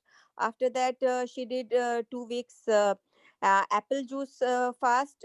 And yesterday she did liver flush, where she removed about 100 stones. Who is this? I'm Hetal. So this is about you? No, it's No, about it is her, about but I was guiding her. Oh, okay.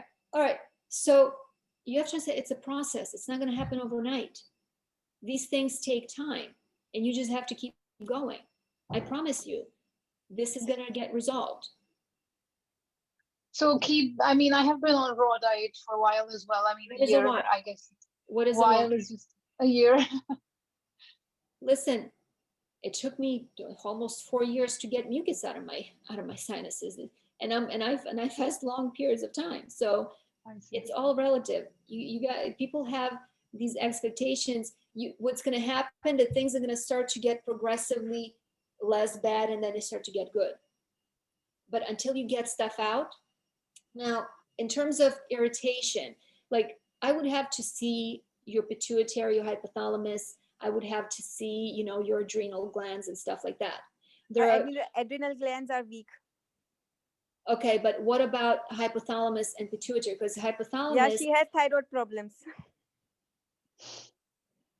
But again, pituitary takes care of thyroid. We're talking about hypothalamus. Hypothalamus signals the pituitary, and pituitary then signals to your thyroid, your adrenals, your parathyroid. It takes care of everything else. So a lot of the times that when we have, menstrual issues are usually connected to the pituitary gland. But if you are irritated, you can take herbs such as lemon balm, skullcap, what else? Hops flowers, really soothing and calming. And these are high serotonin herbs. And also for you, take Vitex. Now, Vitex is a pituitary herb, and it's a female reproductive herb. And that's going to help you a great deal. Vitex is also known as chasteberry. And these I take as tinctures or herbal teas, or how capsules? It depends on your digestion. If your digestion is poor, then you take a tincture. Because if your digestion is poor, you're not going to digest the capsule, unfortunately, even though the capsule is stronger, right? Teas are the weakest. So, but between tinctures and capsules, capsules, of course, are stronger, or powdered herbs that don't have to be in a capsule. You can buy them in bulk. But if you don't have digestion, absorption, utilization, you're not going to get much out of it. But an alcohol tincture is going to get that herb into your system very quickly. It's a little different with the glycerin tincture, because that takes a little more digestion, right? That takes pancreatic digestion, stuff like that. So, and glycerins are actually also weaker than alcohol tinctures, right? They don't pull as much good stuff out of the herb. So it all depends on your personal situation. So I don't think I have digestion issues. I mean, so I think you're suggesting I can take capsules. Well, there's also absorption and utilization. There are 3 different stages before we get to elimination. So digestion happens in the stomach, right? And in the small intestines, where we need either stomach acid, or we need bile, or we need pancreatic enzymes. If you have problematic pancreas, do you ever get gas or bloating after you eat? Fats or fruits, vegetables, anything like that? Do you ever feel like food is sitting around in your stomach for a long period of time? No. Do you see undigested food particles in your stool? No. All right, so you're good with digestion. Second question is absorption. If the wall of your small intestine is backed up with lymph, it doesn't matter that you've digested your stuff. It doesn't get through where it needs to go. Now, let's say you do have fairly decent absorption, and most people have at least some degree of malabsorption. It's not enough for you just to absorb stuff. Now you have to utilize it. And for this, you need steroids. You need hormones to do that. And if you don't have adequate hormones, that your body cannot utilize that chemistry, even though you've digested and absorbed it, it can't do anything with it. So it all depends. Okay. So what is the next step? I mean, how do I figure out what form I should take it in? If you're digesting, that you're fine, but you should also be getting your glands up. The fact that you're having issues with your period tells me right there your pituitary is not working well. And if your pituitary is not working well, your thyroid's not going to be working well, your adrenals will not be working well. And parathyroid, because that's what it controls. It controls all of those glands. But it may not be your pituitary. It could be the hypothalamus, because hypothalamus is the government of the pituitary. It stimulates pituitary to act. And if your hypothalamus is not working properly, that pituitary is getting no orders from anybody. So it's just sitting around doing nothing. So pituitary may not be the issue. And the only way you can see this is by looking in somebody's eyes, where you can really see the state of their glands. And I cannot make recommendations for people unless I have seen their eyes, because I have to see if this is hypothalamus, if this is pituitary, if this is just the adrenal, or all of them together. Because you're going to do the wrong thing. You're going to overstimulate the gland that doesn't need to be overstimulated. Got it. Understood. Because if the gland is fine, it's just not getting the message that it needs to do stuff. Now you're giving it herbs, or you're giving it glandulars, you're overstimulating. You're making it hyperactive. And you don't want that. So you have to see what the glands are like. So that's why I cannot make recommendations unless I've seen somebody's eyes. Okay. Because you can do the wrong thing. You understand, you can push yourself in the wrong direction. Understood. Anything Okay, else? so we'll connect offline. All right. Thank you. You're welcome. One more thing I just want to ask. Yeah. So do you give me any suggestion why I losing my hair? Because I see I do the yoga, I do the pranayama, I'm having healthy food, and then suddenly, and I make coconut oil with a little bit herbal, and I'm doing everything. Suddenly, this month, I just found that I have big patch hair underneath hair. And well, when it comes out in shocked. patches like that, that's alopecia areata, and that is usually connected to nerves and stress. All right. So, but when you say your diet is healthy, what does that mean? What are you actually eating? Pure vegetarian. So we have lots of. But you're eating cooked vegetarian. You're eating rice, and you're eating. See, that's I stopped 1 month, no rice, no chapati, just making soup or boiled vegetable or fruit or lentils. So you have to get off. You have to get off of cooked food. Cooked food does not detox or heal anybody. First of all, cooked food has zero energy. It has no vitality. It has no nutrition. Once you cooked something, you have destroyed its water solubles. But what you also did, the minerals are first get broken up by the heat, and then they get rebonded into cationic bonds. Now, once they get rebonded like that, they cannot bond to anything else in your body. So they're absolutely not usable. So you're eating food that has zero nutritional value in it, has zero life. All right. Now, when we eat food, what we get from it is actually not calories or vitamins. What we get is energy. Think about your cells. Your cells work on electricity. So you have a cell that needs a certain amount of voltage for it to continue to function optimally, right? So the food that comes in has to have at least that amount of electricity. So you're bringing cooked food has zero electricity. It cannot sustain that cell. You understand?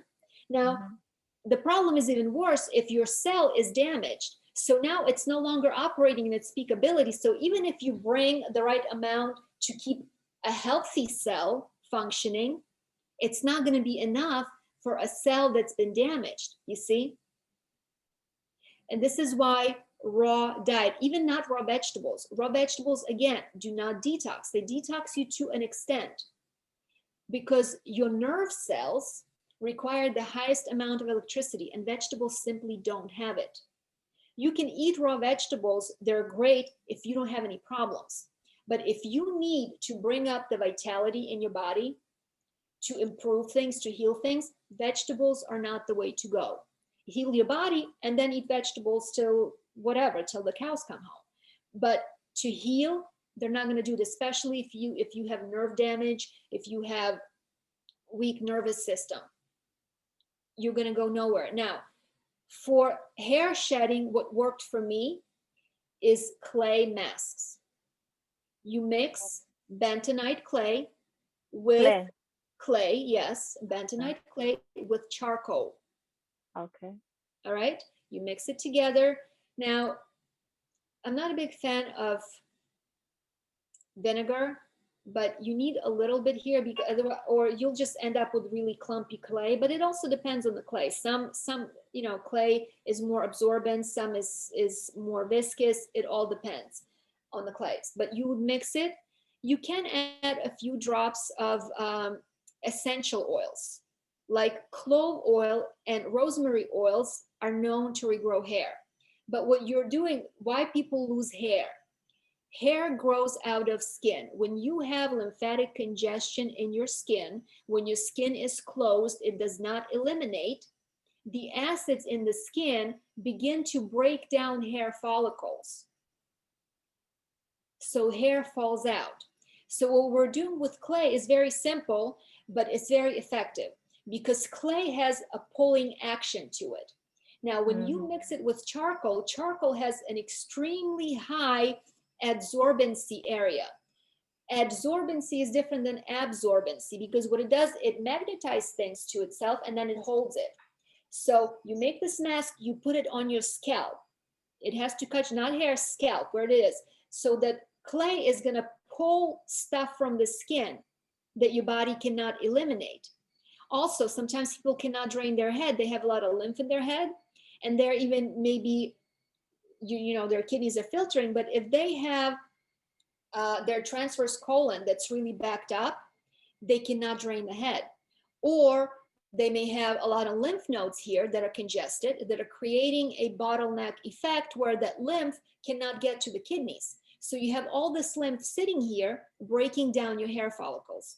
So then what you then do, then you use a topical detoxifier like clay, and you put it on your scalp. And depending on how bad your problem is, you can do this every other day until the hair shedding stops.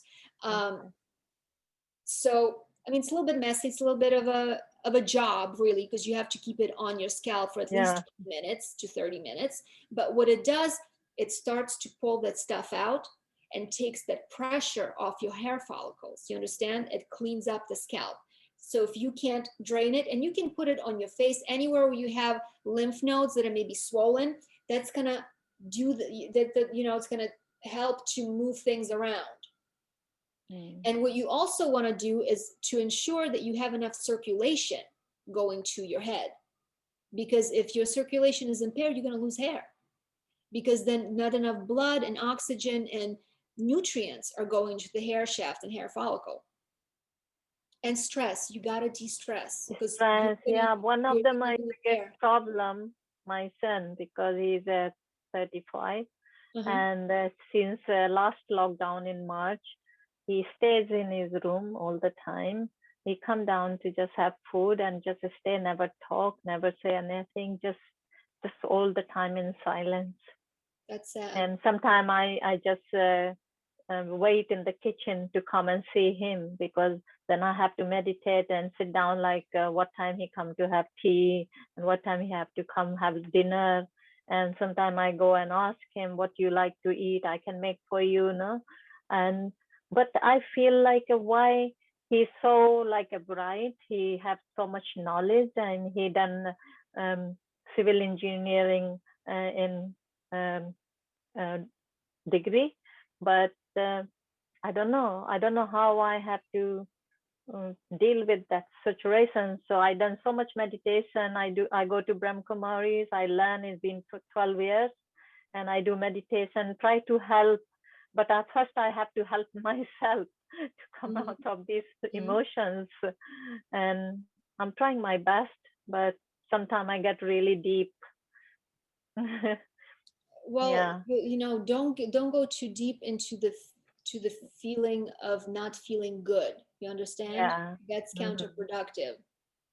I mean, the best thing you can do is to follow your joy and excitement is the best your ability, because then he might see you being happy, and he might see that things, and he goes, oh, I want that too, I try to involve him as soon he come down. Look, I'm making this, how would you like? And you can make it yourself. I will show you the recipe. We got that good opportunity that we are together now.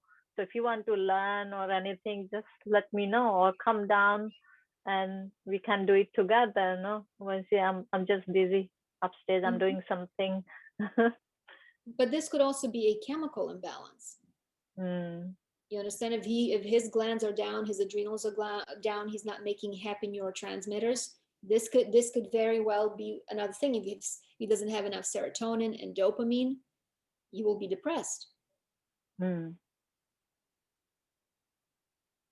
Ivana, I have one question.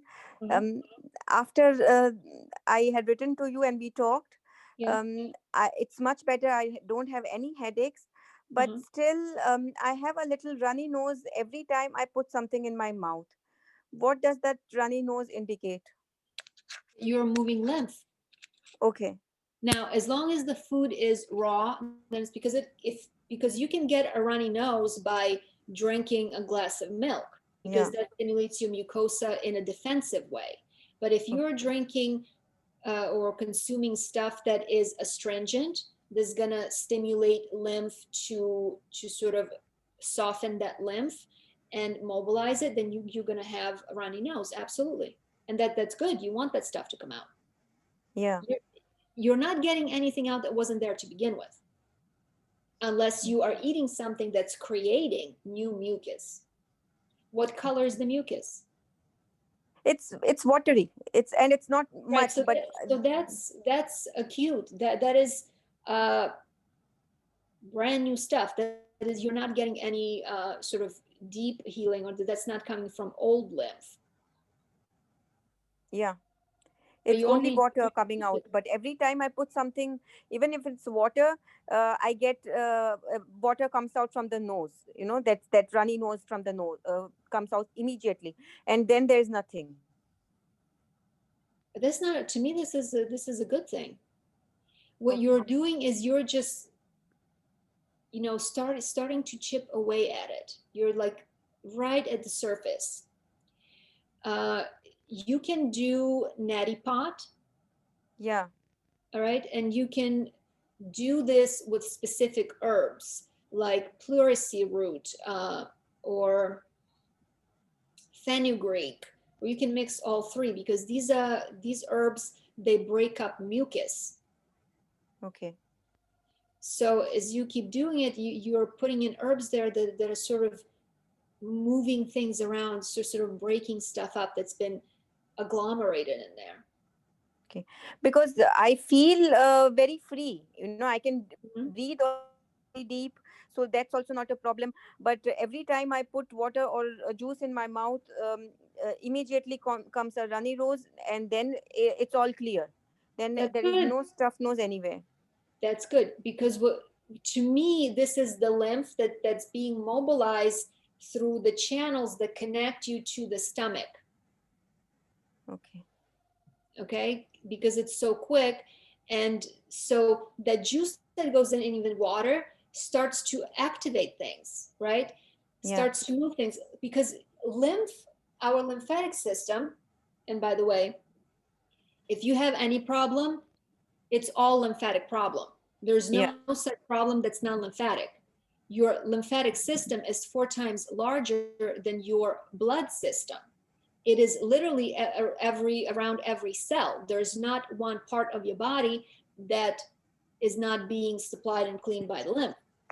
So it's not that only you have problems with your lymph if you have lymph node problems or lymph or lymph. No, any problem you have in your body is automatically a lymphatic problem. But our lymph system does not have the pumping mechanism, the circulatory mechanism that the blood does. You see, the heart is what pumps the blood, but lymph, the only way it moves if we create movement ourselves. So the only way we move lymph is when we either partaking in physical activity, or we are taking deep breaths, because respiration also mobilizes lymph. Digestion, anything that creates manual movement, because when you are taking in food into your stomach goes to work, because stomach actually is a muscle that sort of manually crushes the food. So it's not just like sitting there and doing nothing and just the fluids do the work. No, stomach actually is a muscle. It works. So when you are putting water and juice in, stomach starts to move, and as it moves, lymph starts to move. You understand? Yeah. Yeah. It's like when you have peristalsis and your bowels move, they contract through neurological action. This is how you also move lymph. Okay. And also lymph channels have really thin microscopic muscle filaments in them. So even those muscle filaments inside the lymphatic vessels are going to contract and try to move them. So this is why it's so important to move, especially when you're fasting, because if you don't move, your lymph does not move, period, because the lymph does not have the same pumping mechanism as blood. So we have to move it manually, dry brushing, exercising, massages, stuff like that, deep breathing. Otherwise, it doesn't move. And if it doesn't move, you can't get it out because it just sits there, Yeah, solidified. thank you. Mhm. Ivana, Yeah. I have a question. Lots of people in my vicinity now are getting this COVID shot, new vaccine, which is based on triggering DNA, RNA. So I wanted to ask if you have any knowledge in case the person who got it wants to reverse the harmful effect of it in the future. Do you think it is even possible? Like, what's your opinion about that? By extended fasting, by other things? What do you think about it? I don't know exactly the extent to which it alters RNA. I know that you can heal fairly pretty much anything. I mean, we literally have genes in our DNA that can allow us to regrow limbs. Mm. You understand? They're Yeah. just switched off. So in my opinion, there is no limit to what the body can do. The question is, can we create appropriate circumstances for the body to do that? I mean, look at the pollution. And we can't, like, even if our diet is pristine, how do we get away from all the pollution, from the chemicals, Right. just the stuff that's in the air, in the water? It's Right. horrible. Like one of the questions that I got through the group was the question about water. Which water do it? I don't know. That she's asking, should I be drinking stream water? I don't know. I don't think you can find clean stream water anymore. Not in this, like, unless you have a good source that you have tested, like you went and you chemically tested, you're not taking just on faith that somebody else tells you this is a good source. I would not even recommend spring water, because you don't know where this water is coming from, what kind of pollution it's coming from. So it's hard because we live in such an unfortunate time that it's very difficult to avoid toxins. I mean, we had a report on the news that New York City subways have such bad air that they tested, it's scoring off the charts. Now, what do? You got to go to work. You got to do, what are you going to do? So it depends. It depends. I believe anything is possible, but it also depends on how weak genetically the person was to begin with, how well they move their lymph, if they actually are getting stuff out, or if they're just backing stuff up. You see, all of that makes a difference. Okay. Because if you have weak tissues, it's going to be very difficult to detox stuff out. But if you have strong tissues, it's very quick. You get stuff going. Okay. Makes sense. Yeah. Okay. Okay, guys, who else wants to ask anything before we wrap it up? Well, let me see these questions that we got. Whatever you find relevant, Ivana. You don't have to address everything. If you like, you decide.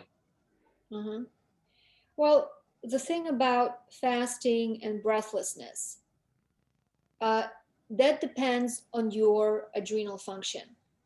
The weaker your adrenals, the harder it will be for you to breathe. Ivana, maybe you could read the question, because okay. Is it, well, the way the question is posed, is it that everybody feel breathless during 10 plus days, hard dry fast? After a certain point, it's not like, I don't feel breathless unless I need to exert myself. If I am calm, then I have no issues, zero issues. But if I have to, like, walk around, work out, exercise, then yes, my breathing is going to be more difficult, because as you are exerting yourself, your body needs neurotransmitters to do that, and your adrenals have to provide them. And if they're weak, and maybe they give you whatever they have, and by the time you're done, you're out of breath. But the important thing is, what really, really, really, really helps your adrenals and breathing is cold air. If you are in a place that's hot, that's going to rob your adrenal glands of nerve energy, and you're going to feel weaker just because of that. You don't even have to do anything. And that's why it's harder for me to fast in the summer unless I have the air conditioner blasting all the time. because heat is very acidic, and it's hard on the adrenals. So it's going to make it harder for you. So if you have weak adrenals, make things as cold as possible. Or if you live in a cold climate right now, this is a great time to fast. Go out and take deep breaths, and it's like you come back to life. And also tapping.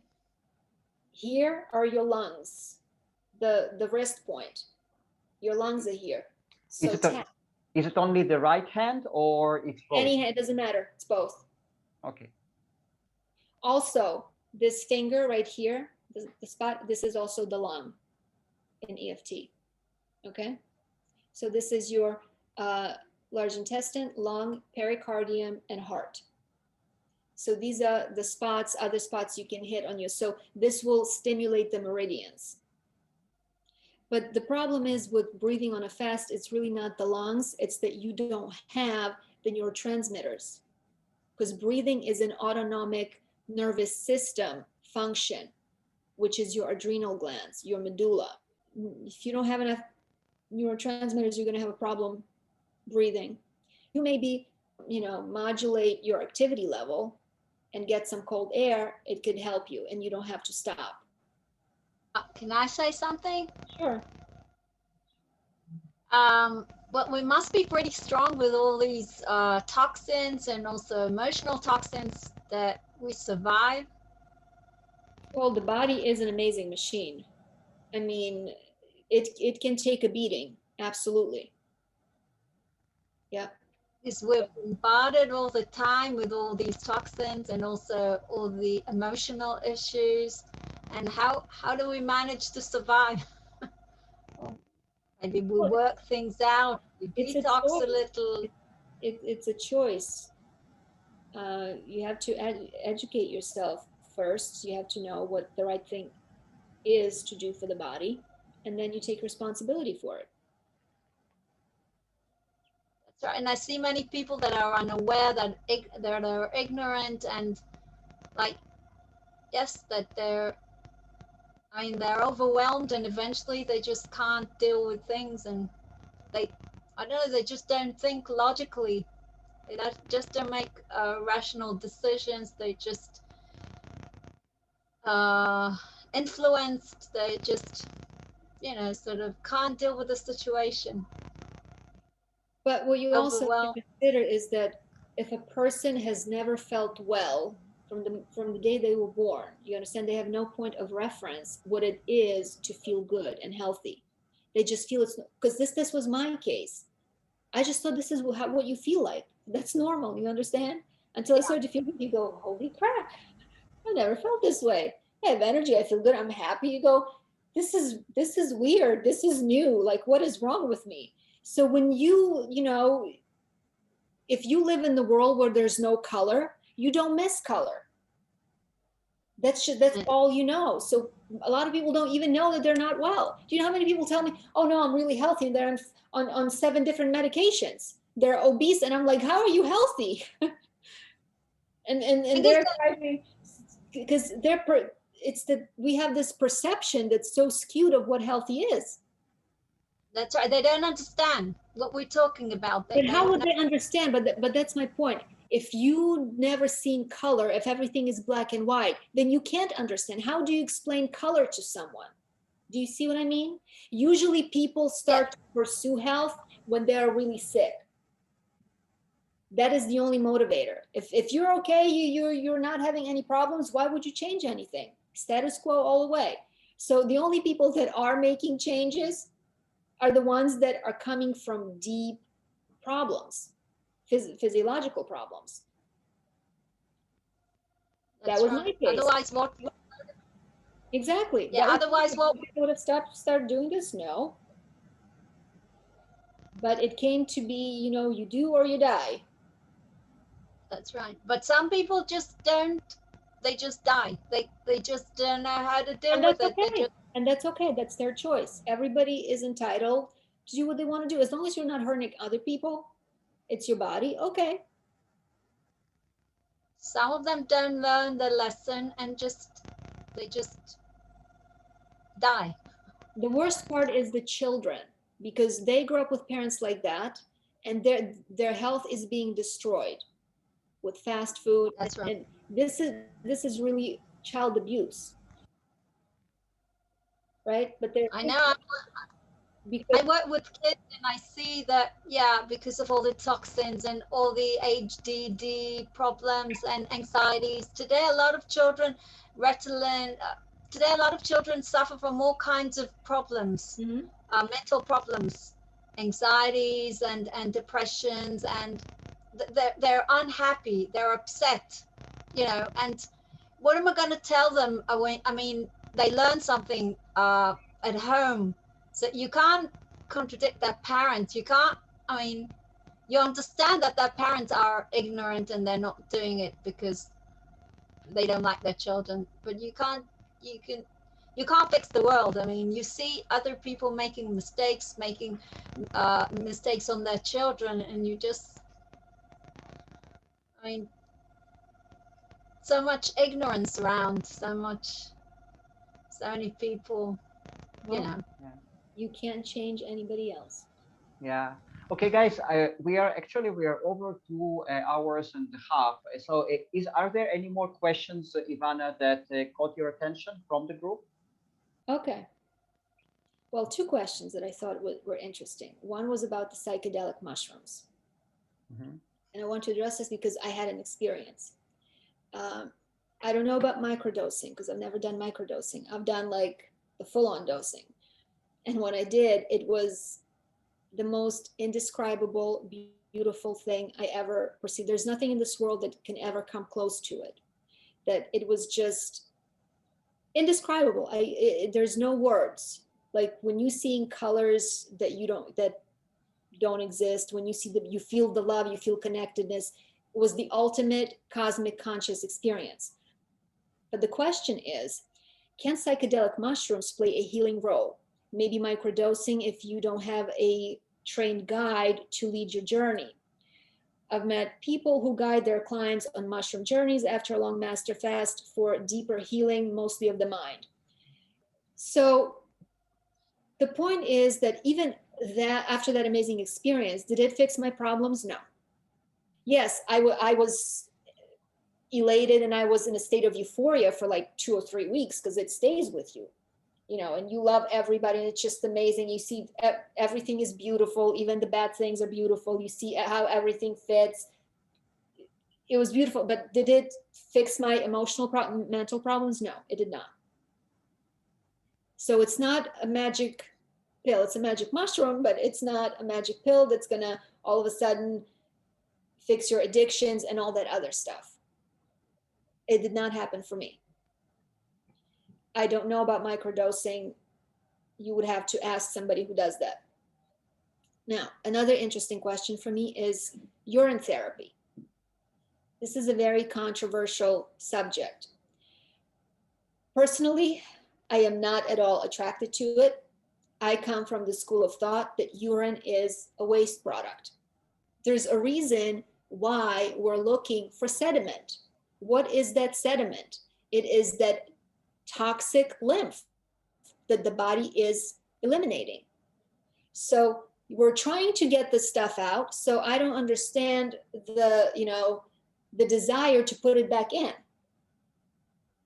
That does not make sense to me. Now, I have looked into it because uh, I don't have personal experience with it, but I wanted to see what's what. Now, there are over 3,000 different chemicals in our urine, over 3,000. And I don't even know what great majority of them does.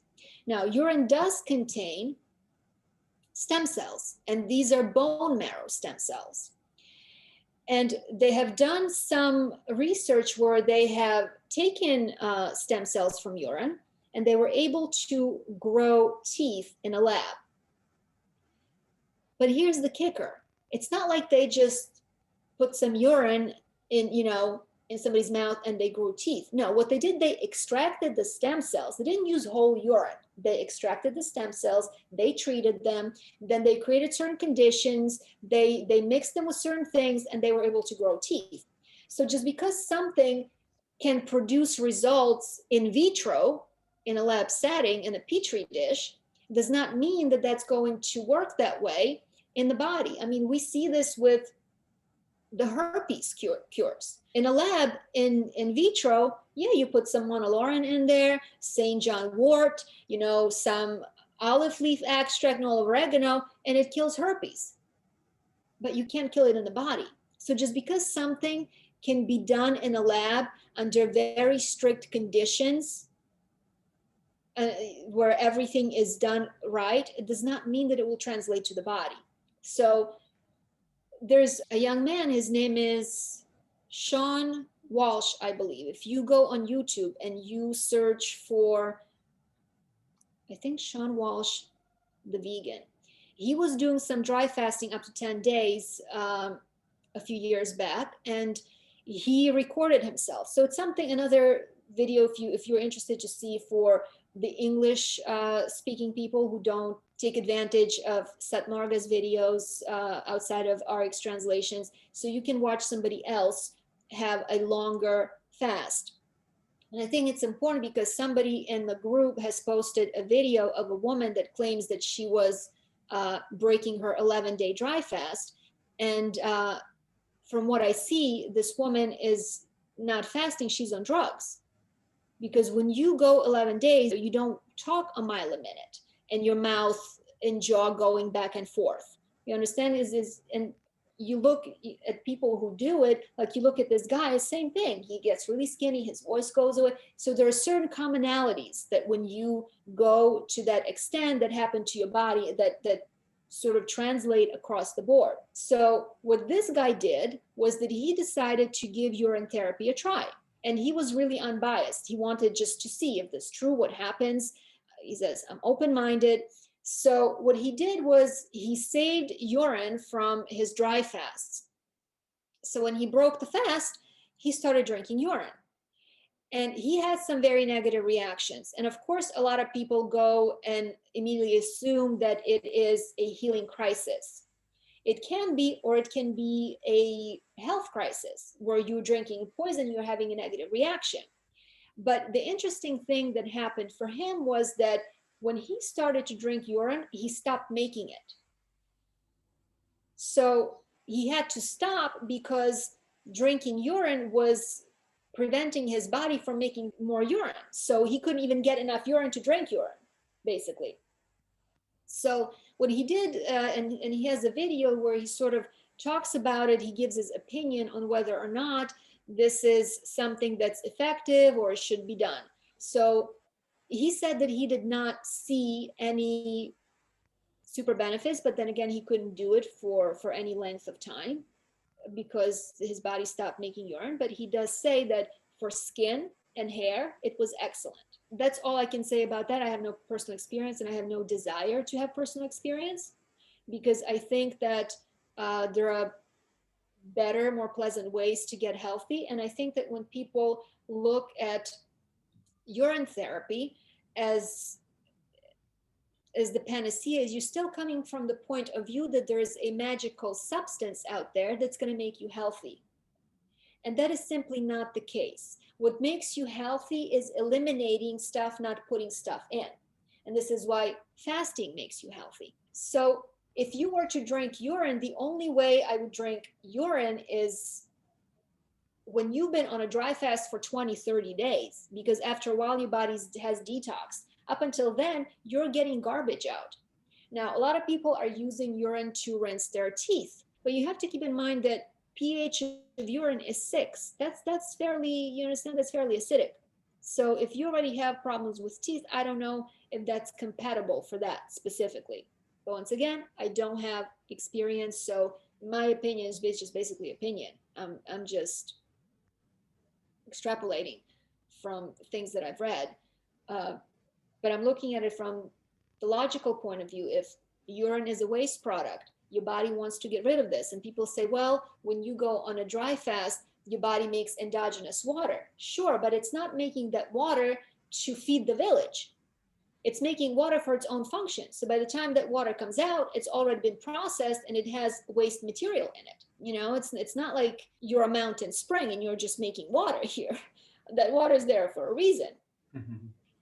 And that urine is not going to be really clean until you've been on a dry fast like Satmarga for 20, 30 days, because he does collect his urine and he says that it gets clear. But how many people can stay on a dry fast that long? You know, there's only one Satmarga as far as I know. Haven't found anybody else who can do that. So I have mixed feelings about it. I can't tell people do it or don't do it. The best way to figure out is try it. It's simply not something that I want to try. And another thing is people go, there's so many minerals in there. Yes, but if you look at our poop, we have B12 in our poop because B12 gets synthesized in our lower intestine, but it's just so far down that we don't absorb it. So should we now eat poop because it has B12 in it? I mean, this is not a good way of thinking to me. Just because something has something good in it, we're going to take all the bad with it as well. And I don't know if that's worth it. So it's something people should think about and consider and see what happens. Like, I would love to hear somebody who's been doing it for a long time, what has happened to them. Not they tried it for a week and whatever, but it would be good to see if there's been a positive change, a negative change, no change. What happened? I don't know. Like this Sean guy said, when he drank urine, first of all, it was extremely unpleasant. He said he felt like he was on cocaine. He got hyperstimulated. It overstimulated his adrenals, he said. And then he stopped peeing as he started drinking urine. So he had to abandon it because he wasn't making enough urine. So that's all I have to say about that. You know, I was thinking maybe we'll plan another webinar on tapping, and then we could actually address there, because I think tapping would be a great and relevant issue for the next webinar, even though we had another speaker the same subject a few weeks ago. But anyway, people will learn, of course, lots of new things from you. Yeah, so we'll just keep in touch. We'll plan another one if you don't mind. Sure. Yeah, I think it's about the time to wrap it up. So, Ivana, maybe just because there are probably people who will watch this webinar as their first one. We also had lots of people who joined the group recently. So just tell them in the context of what you talked about, if anyone wants to contact you personally because of the emotional issues or detox issues, health issues, how can you help people, and what would be the best way to contact you? Well, you can contact me through my website or through WhatsApp. The only thing I want to ask is that I have a lot of people who approach me and, you know, they want to talk to me, but they don't want to schedule time. Like they expect me to take time out of my day and guide them and do that. And I simply cannot do that. Okay. There's a limit to how much time I have. And there's a limit to how much guidance I can give somebody without compensation. Absolutely. Right? No, we are definitely talking here about paid service. There has to be a reasonable expectations. Because I get contacted all the time and people, I have this, I have this, I have this. And I said, great, let's book a consultation. Well, why don't we talk before the consultation? But that's a consultation, right? So we're all adults here, okay? This is a job. I have to eat and I have to keep a roof over my head just like everybody else does. So let's be respectful of each other first and foremost. And as far as what I do, I help people to get healthy, both on a physical and emotional level. So you can either contact me for an iris reading, where you get the report. And my reports have gotten really long now. I've gotten to like 90 pages. When you get a report, an iridology reading from me, you're not just getting whatever, you have a weakness here, you have a weakness there. Like you're getting pictures, you're getting, this is where your line is, this is what it means. You can actually learn things about it. So, you know, my eye reports read a little bit like War and Peace, where we look at the devastation of your genetics, but then I throw in a horoscope and in a little psychic reading. I give you a lot. And then you can get a consultation with that comes with a protocol, and we sort of decide what's the best way for you to proceed based on what you have going on. But I also do emotional work, and hopefully this webinar today had given you an idea with the kind of work I do. I work with people's inner child. We try to sort of reframe experiences. This is the only way you can actually heal emotionally. You have to take out of your unconscious, that subconscious mind, all of that garbage because you're carrying it with you. If your parents were abusive to you, guess what? Now they live in your head. And anywhere you go, they come with you. And anytime you think about those experiences that happened to you, what you're doing, you are re injuring yourself. But now it's you beating you. Now it's not your father beating you. Now it's you because your father is not there. Now you are the one abusing yourself. So it's very important to understand the value of forgiveness. You have to be able to let things go. And this is something I can sympathize with. And a lot of people have resistance with this. I had resistance with this.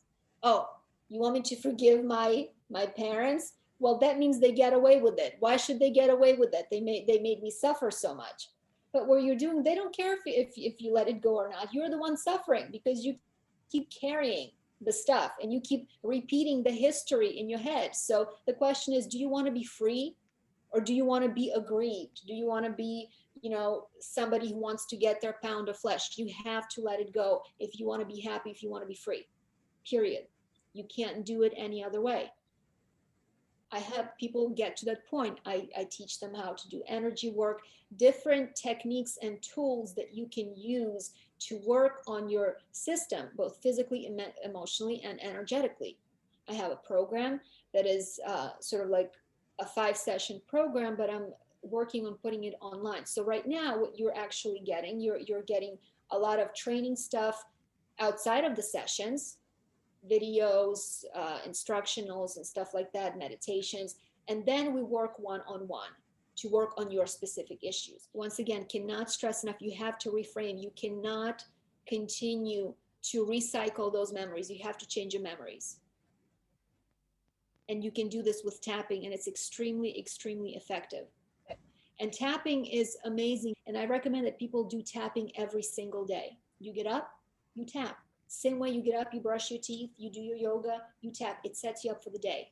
Because what it does, the more you tap, stuff starts to come up. So right now, you may have nothing to tap about, but you start to go and you go, oh crap, now you start to have flashbacks. You start having memories. You go, oh my God, I forgot about this.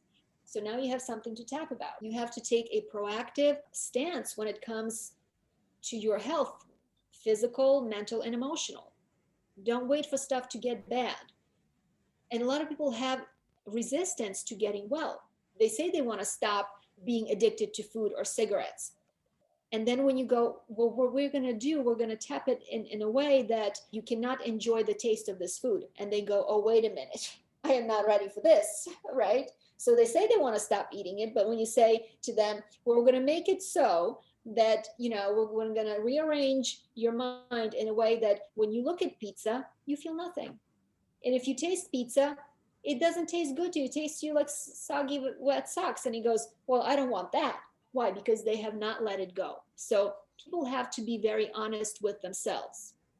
I had a client, she wants to quit smoking. Okay, so we're going to hypnotize you. We're going to do this. Well, how this is going to work? I said, well, we're going to make it so that cigarettes are going to repulse you. She goes, oh, wait a minute. She goes, oh, you know what? Maybe we shouldn't do this. So people tell themselves that they want to stop doing these behaviors, but they really don't. And this is what keeps them stuck.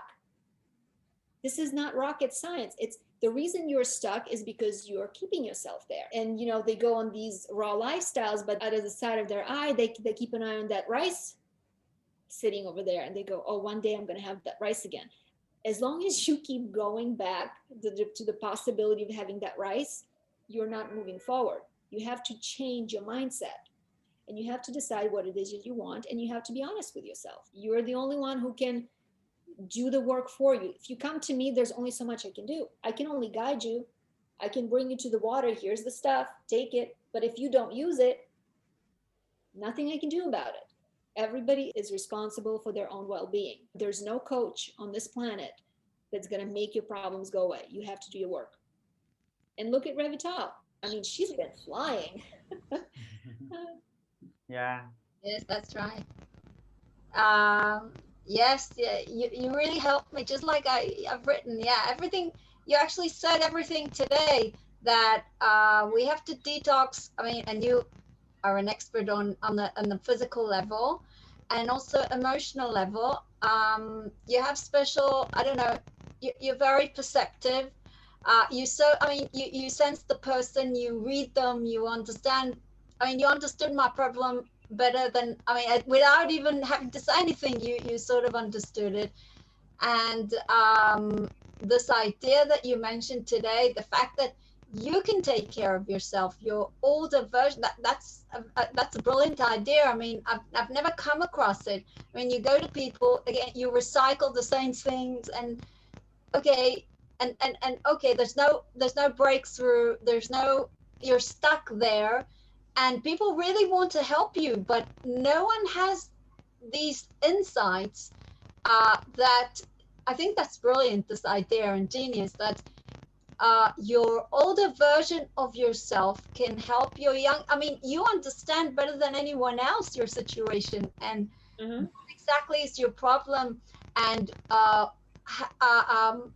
what exactly you're feeling, and what I mean, where you're stuck, and what might help you hypothetically, because you're an expert on your problems by now, but you don't think about the fact that you can help yourself. I mean, the idea of quantum physics, that you can go back and forth in time, and you can have a few versions of yourselves, and hypothetical other childhoods that you could have had, you know, all this.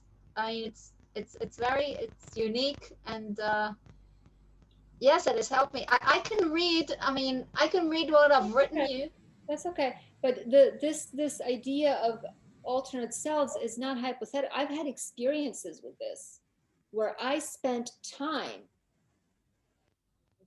living through the eyes of somebody else, a different version of me. It happened in a compressed, time frame.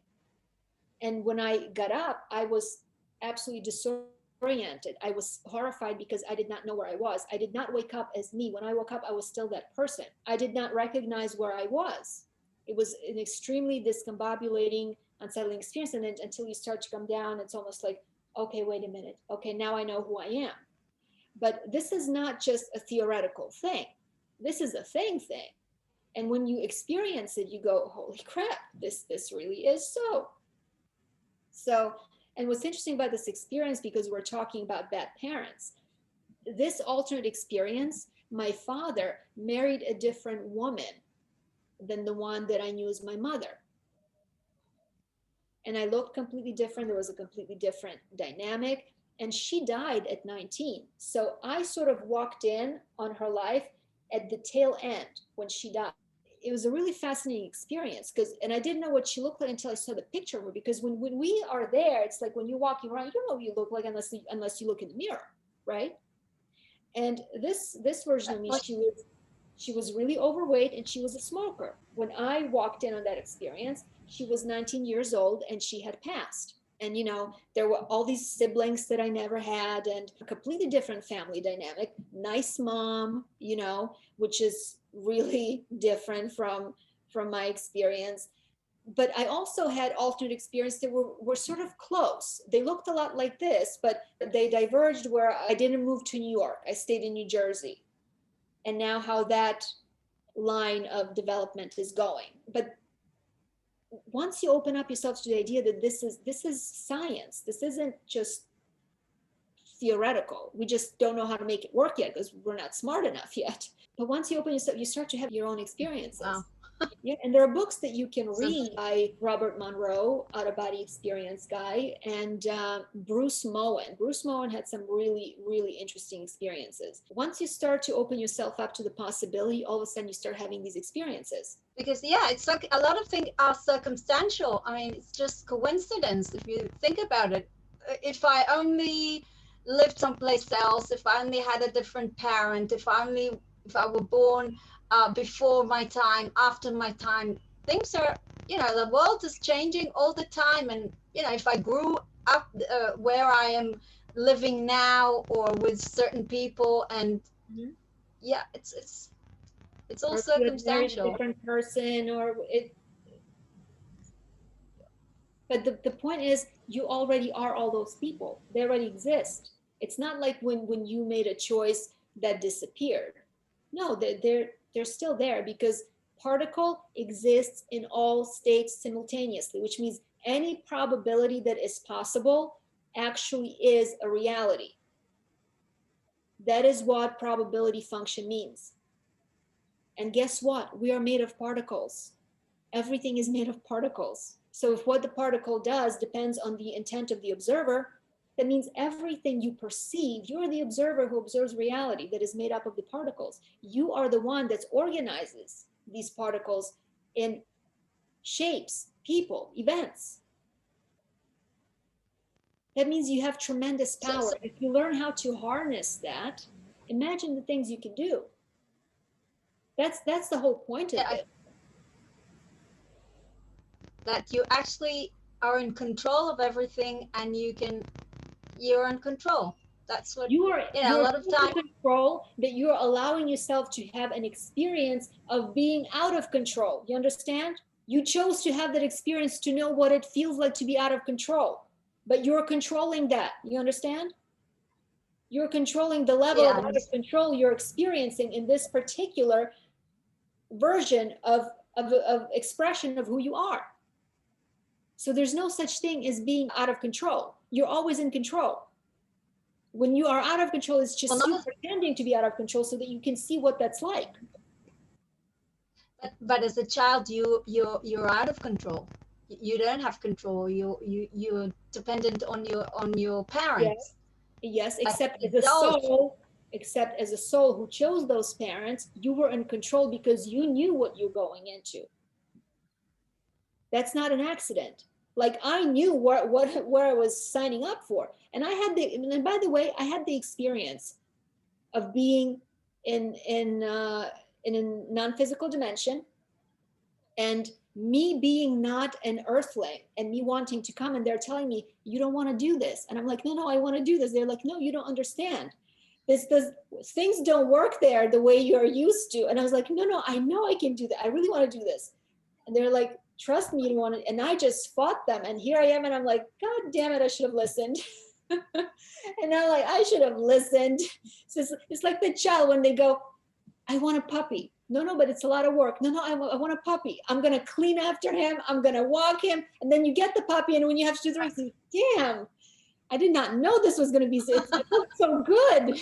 You know, when you see somebody else having a puppy, but when you have to do it, this is hard and I don't like it. Yeah. It's the same thing. So, and that's the beauty of having out of body experiences. You can have these experiences of yourself. You're already all these evolved other parts. You have future selves that are not of this planet, that already are living in these energy dimensions. And through their eyes, you can see that you can experience that. And what that does, it sort of accelerates our evolution. Because when people go out there, what happens is they develop more love because they become so humbled with the extent of creation and how indescribably massive and immense it is, that it just makes you go, oh my God, I am nothing.